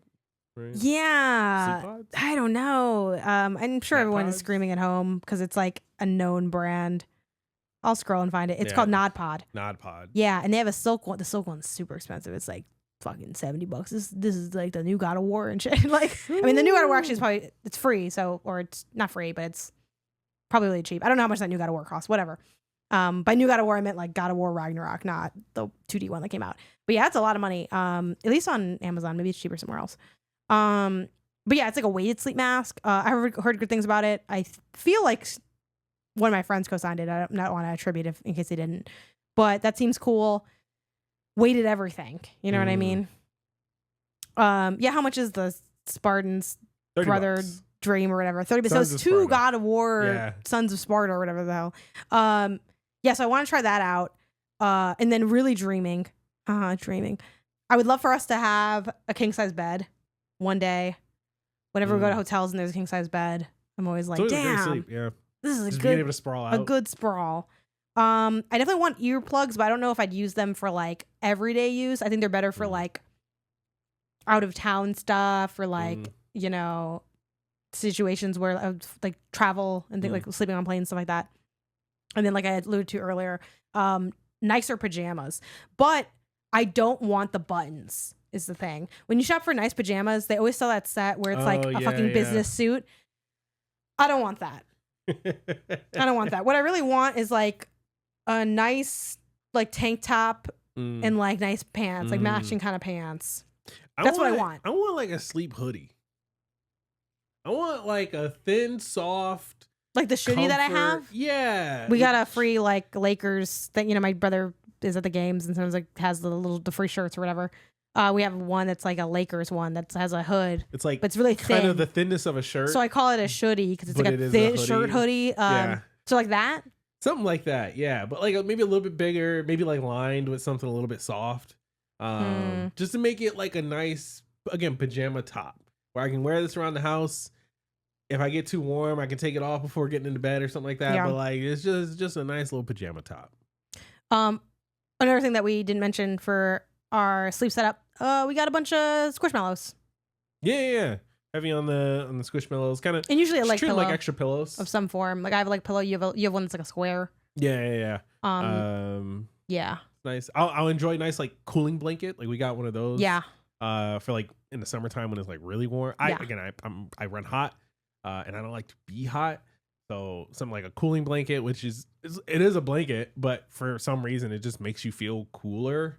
Yeah. Maybe it's like, I don't know, wicking or some cool fabric technology or something in it.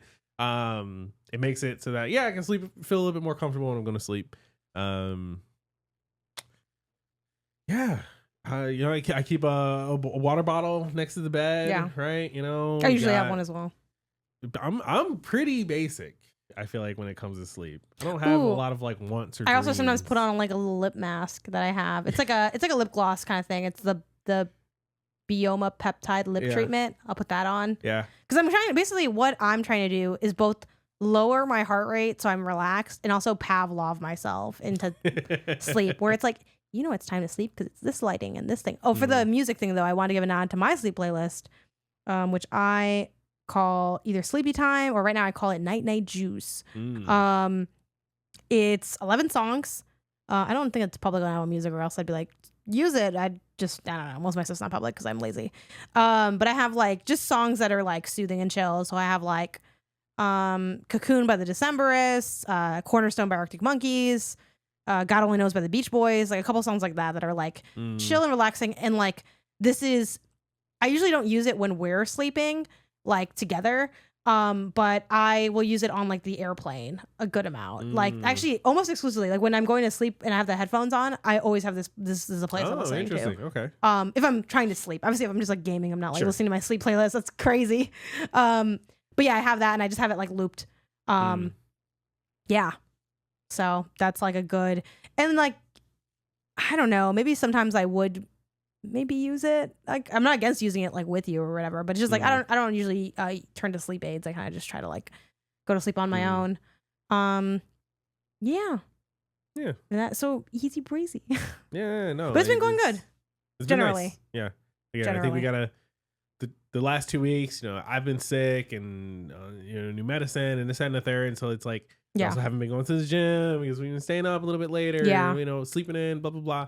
So like I think we gotta fix the morning routine a bit, which we have to going into next week. And I think that'll bring back a little bit more natural routine into going to bed earlier, going to the gym, moving during the day more, and then just like naturally being more sleepy around that sleep time. The last thing I want to share, because I just remembered this, is something that again, this is like kind of common sense, so it's not like we discovered this, but it was like something I experienced firsthand that I was like, okay, this is how it works. So again, we wake up really early at 6:15 to go to the gym. Fairly early time. I don't think anyone would debate that's early. It's not insanely early. It's not 5, but it's pretty early by anyone's standards, I would say. And that's like, a challenge to like make sure you're really doing that. On the weekends, we want to be able to like enjoy a little bit more, but also like not ruin our sleep schedule either. And I found that an hour to 90 minutes is like the max like fluctuation time. Cause like before I was like, oh, we'll just go to bed at midnight. And then I felt like it was really hard to go from midnight to 10. So like a 10ish to an 11ish, I think is like the sweet spot where it's like, okay. Yeah. Now, obviously things might come up where like, oh, we're up later. Like, I think the other thing with these things is like, you can't be too prescriptive because you do want to be able to enjoy your life. Like if I'm going to go to a concert and stay up late and maybe sacrifice my either sleep or going to the gym that day, and thus like have my health take a hit if it's about making like the memory and having a good time with it. But, you don't want to do that like too often, obviously, but like, I don't want to get so set on my goals that I'm like missing out on my life kind of thing. So I found that to be a good middle ground. But yeah. Yeah. I don't know if there's much else that I'm looking to add, which I guess is a good place to be. Yeah. And I have very little I'm adding. I'm almost done to have my ultimate sleep. I mean, it sounds so dark. Yeah. I'm not dying. I'm going to wake up. I promise. Yeah. Oh, no, sorry. It's not like I was like not sure. I was thinking about like other things I want to mention that like I use sleep tracking apps. Right now I'm using my Ringcon and that's doing my stuff. Before that I was using Sleep Cycle, which I think now you do have to pay, but I got grandfathered in and they keep harassing me like, are you sure you don't want to buy premium? I'm like, nah, you fucked up. But now I just use the Ringcon thing just to get some data. And then I just have a regular alarm now, just the timer, instead of like before I had a smart alarm through the sleep set where it's like, oh, it pulls me out of my sleep like in a 30-minute window. Now I'm just like, bro, it's 6:15. You just get up. Yeah. And it's pretty easy for me to get up now. I just get up. I am like sleepwalking when I first get up though, but I just say, get up, go to the bathroom, brush the teeth. Like I'm brushing my teeth and I'm like looking at myself in a daze. Like I don't know who's looking back at me, but I'm doing it. And then I make my way, make my way to the door. I see you there. I don't really wake up until we're exiting the car to go to the gym. That's crazy. I feel like. I mean, I feel you. And I feel like I'm holding on the edge of the door, leaving, saying, no, don't make me go to the gym, please. No, I feel alert by then. Actually, generally, if we're going to bed early, by the time I wake up, I feel energized. I feel ready to like just start the day, kind of thing. I feel ready to start the day, but like I'm not loaded. I'm loaded. That's crazy. I feel loaded. No, I'm buffering. Yeah. One thing I do want to do and help me keep an eye out for this is like find a nice like softband Apple Watch right strap, just because I'd love to start trying to sleep with my Apple Watch a little bit more, just to get that like just get the sleep data. Yeah, that'd be nice. The issue with that is like, when do you charge it? Kind of like maybe I'll like sleep with it, wake up, I guess continue wearing it to the gym, but then after gym, I'm showering, I'm making breakfast. I don't need to wear it during that time, so that's when it can like maybe charge. Yeah, the big time to charge is definitely the shower, is like on the main key. That's usually when I charge my ring as well. The ring lasts longer than the Apple Watch, but it lasts way longer than the Apple Watch. Yeah, Apple Watch don't last for long at all. I mean, it lasts for like a whole day. I think it can. It can, not if you're wearing it though. Yeah, but like. Yeah, I mean, that is true. Heavy beat there. But like whenever I would charge it, because I used to wear the Apple Watch like religiously. I still have mine and I use it here and there. But yeah, like that's just like, don't charge it when, and it's pretty much enough if you're doing that, I think. Yeah. That's true. But yeah, I'll keep an eye out. Yeah. So yeah, that's what I want. And that brings us to poll of the show. Poll of the show. Last week we asked you about your thoughts on truly exceptional games. I knew we had a good word for it. I was like, what is this word that we use? And how you juggle media. What do the people have to say, Isaiah? Unsurprisingly, I was in the minority according to our community. On the scale of strongly agree to strongly disagree, most people strongly disagree with the phrase truly exceptional games must also be innovative. They skew to the disagree side rather. Not necessarily. It's actually kind of more in the middle, like a slightly disagree. Right, when you like kind of account for the differentiation. Do everything though. It's all on the disagree side. Apparently, solitaire is a fuck you game, which I love when you guys have my back. Man, that is jarring to me. I don't think it's a fuck you game, but the people that spoke. The fact that it was only 66% that said fuck you, I'm still a little surprised that it's not higher. The people have spoken. And then will that change anything for you? No, not at all. Oh well, fuck you. Asking about how people juggle. It looks like most people are only juggling one movie at a time. Thank God. The fact that some people aren't is still a little concerning, but hey. A lot of people only juggle what is it? 3 to 5 shows, I think is the 1 majority. to 2 shows. Is the majority. I have like really. You know what? Here, I can pull this up side by side so I can more easily see. Maybe I'm reading the pie chart wrong. Yeah. So how many TV shows are people juggling? 1 to 2 is. Oh, sorry, you're right. 1 to 2 is the minority. 3 to 5 is the majority. Yeah, which feels high, but I think when we look at our shows, we're definitely range, more in that. Like we got like right now, I know I got Abbott, Demon Slayer, Sex and the City. So yeah, I'd be in that 3 to 5. 3 to 5. Yeah. Damn, I'm in the 3 to 5. People only juggling 1 to 2 books at a time. Everyone, 100%. No one's reading more than 3 books. That feels like it makes sense. Like. I feel like maybe one for like funsies and one that's more serious or something. Or one fiction, one nonfiction or something like that. Yeah. How many video games are you juggling at a time? Majority of people, 3 to 5. A little bit surprising. I guess I shouldn't be too surprised because again, you have one on a mobile device, one on your main device. I mean, how many? You just dabble into a third. That automatically puts you in the next. I think what's tough too, and there should probably be an episode in the future that we do. It's like, how do you count? What counts as playing a game? Which I know sounds like, what do you mean you're playing it? But like, yeah. Like, for instance, how many games are we playing right now? We named a bunch that we're playing together, but like, are we really counting those as games we're playing? I am. Me too. And then lastly, how many music albums are you listening to front to back in a week? This one, you can't really juggle albums like that, or at least like it doesn't hit the same. So we kind of reworded the question a bit. About half the people, none. They're not listening to any albums front to back. And the rest are in that like one to three grab my Apple range. Music. Which honestly was a little bit surprising to me. I feel like most people don't listen to albums front to back. I would love to. When polls come to BlueSKy, I'm gonna be hyped. Actually, did they already? No, they didn't yet, right? It's a little surprising to me, just based on how I listen to music. That like, oh man, there are people who don't do what I do. Like, it's surprising in that sense. No, we're the weirdos. But I've always known that. I have to acknowowledge that. You know what? We're the oddballs out. But I think we're better than these other people. Like, I gotta be honest. Like, I think not listening front to back is the way to go. I do. Like, I don't think it's the only way to listen to music by any means. I love going to like my playlists of, you know, whether it's like songs that I've gotten from like the internet or just like what are my other playlists? I don't know. I mean, I still have our wedding playlist. I still go back to sometimes, and I'll throw that on. You know, I of course have my notorious birthday party playlist like I use for every time one of us is born. I got like you know a couple other ones that I'm working on, roller skating, stuff like that. But like, yeah, I'm mostly listening to the albums. I would say I'm like. Sometimes I'll go to an artist and just put the songs on. Like, you know, they're the most played. No, I don't do that. You've never done that? Nah.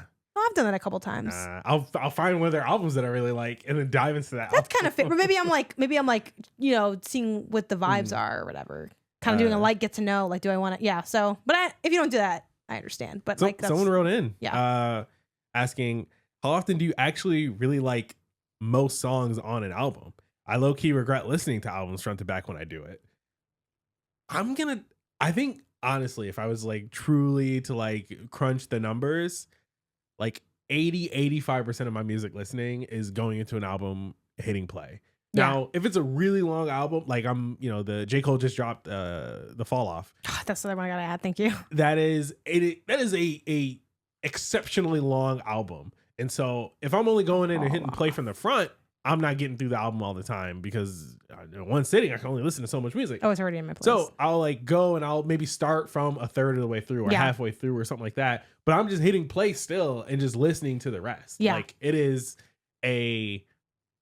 you hit play and you just let it roll out kind of vibe. That is like 80 to 85% of all my music listening. The other 15 to 20% is like you know, a mood playlist, like the coding playlist that's on Apple Music or something like that. Our wedding playlist, I'll go back to that too every once in a while. Oh, the coding one I hit up as well. And then, like, maybe every once in a while I'll like be in the mood for a specific song and I'll start a radio station from that song. That's the other thing I do as well, yeah. But the vast majority of my time is albums. I agree, yeah. Back to their question as well, how often do I like, or they said how often do you like it? Or like most of the songs of the album. Most of the songs, my gut reaction without doing the actual math would be fun to maybe do if we can do the work of like getting our analytics. Yeah. I was thinking gut reaction probably at least 70. That was where I thought of percent of the time, maybe probably higher.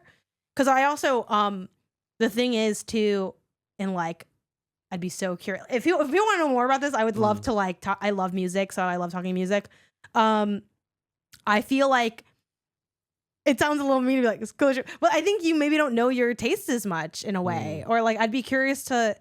Like, do you not have artists that you like and you go to their album? Like, I'm a little surprised at this person saying that so often they're getting L's when they're checking out albums. Because for me, like, obviously not every artist is going to have all their albums be great. Yes. Like, and sometimes artists fall off, you know, and things like that. But like, yeah, usually I like the album, like of most albums I've listened to. And I'm listening to like a pretty wide range too. So I'm kind of like, I'm scrolling through and I'm saying, what have I not? And then especially because I did the refresh too. If I'm being honest, I wasn't that into the Tame Impala album that I like. Like I don't dislike it, but it doesn't connect with me. Like I don't remember it very well. or the one that just came out. So like maybe that can go in like the L section. Low key, one of the John Mayer albums. I like one song a lot, but I don't like the rest of the album. Not Continuum, the other album. It's like, okay, so that could maybe go in an L section, but like, yeah, like I'm mostly like, this is a good time. You know, John Legend once again, like the other clip stuff, the Pusha T stuff, going back to Usher's old albums and those, the Aaliyah album, you know, like, yeah, there's a bunch of the Beatles stuff. Like, it's just, it's good times. So, yeah, I think that'd be.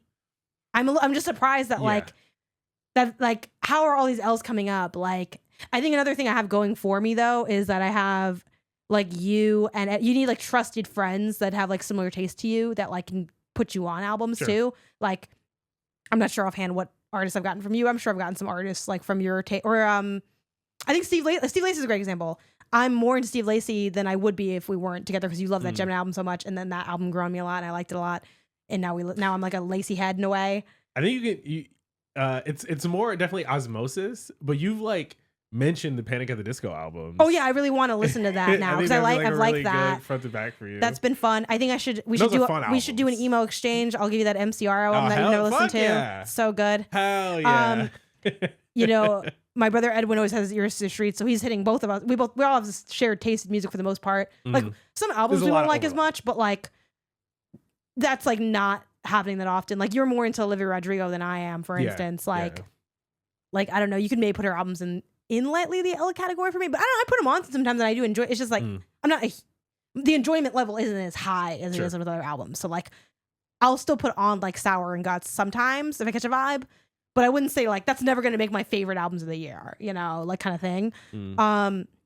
Yeah, but if y'all want like deep dives and like listening how you find stuff, because I've been in this game for a long time. I've been heavy into music since like I was genuinely like 5. Like I don't know the general music space as well as I know games, because games is like a smaller thing. You know, it's like a new fucking music's been around since humanity and shit.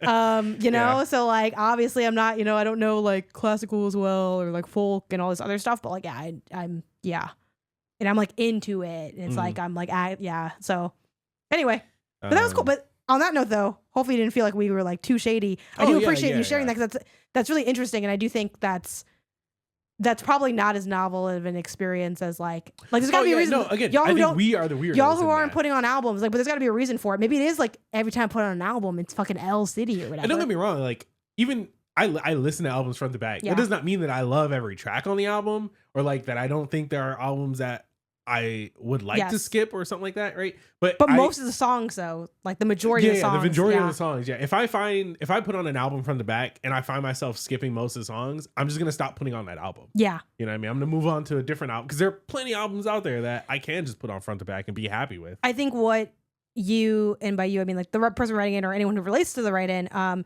need to like know too is there are songs you like, and then there's artists you like, and maybe you're finding songs you like, because sometimes I've had that happen too. Oh yeah, I'm like, oh, I love this song, let me go to the album. Fucking album's trash. Like the song, that's the only good song they made.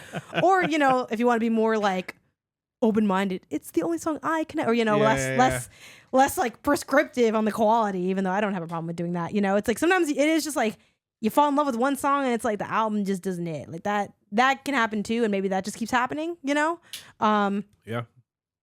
But yeah, anyway, so that was interesting. Someone wrote in talking about the analysis that we had of the innovative versus not, and said, I feel like creating absolutes doesn't make for great analysis, but can be a fun discussion.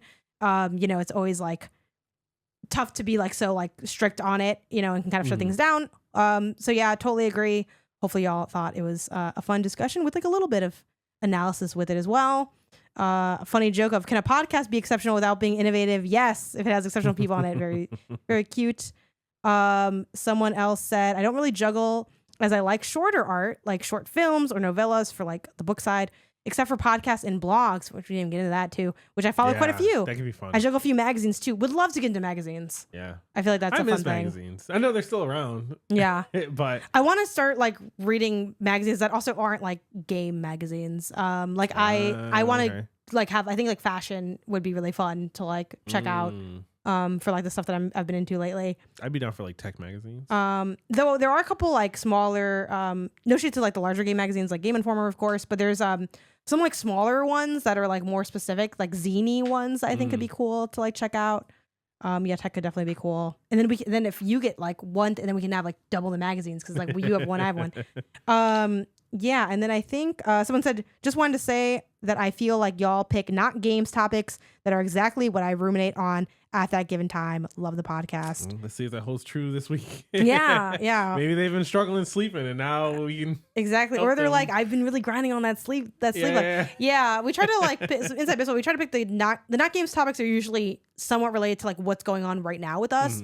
Sometimes it's something a little bit more like generalized. Like the sleep thing isn't new to our life by any means, but it's like, oh, that's something that like we haven't talked about yet that could be fun. So yeah. Cool. That was our stuff. And this week we will be asking, of course, related back to the show, about PC gaming and about sleep. Like I think we're leaning on the how many hours you get on average. So that's what you can expect. And with that being said, that is it for this week. You can send us your questions and topics to email inbox@GamesAndNotGames.com.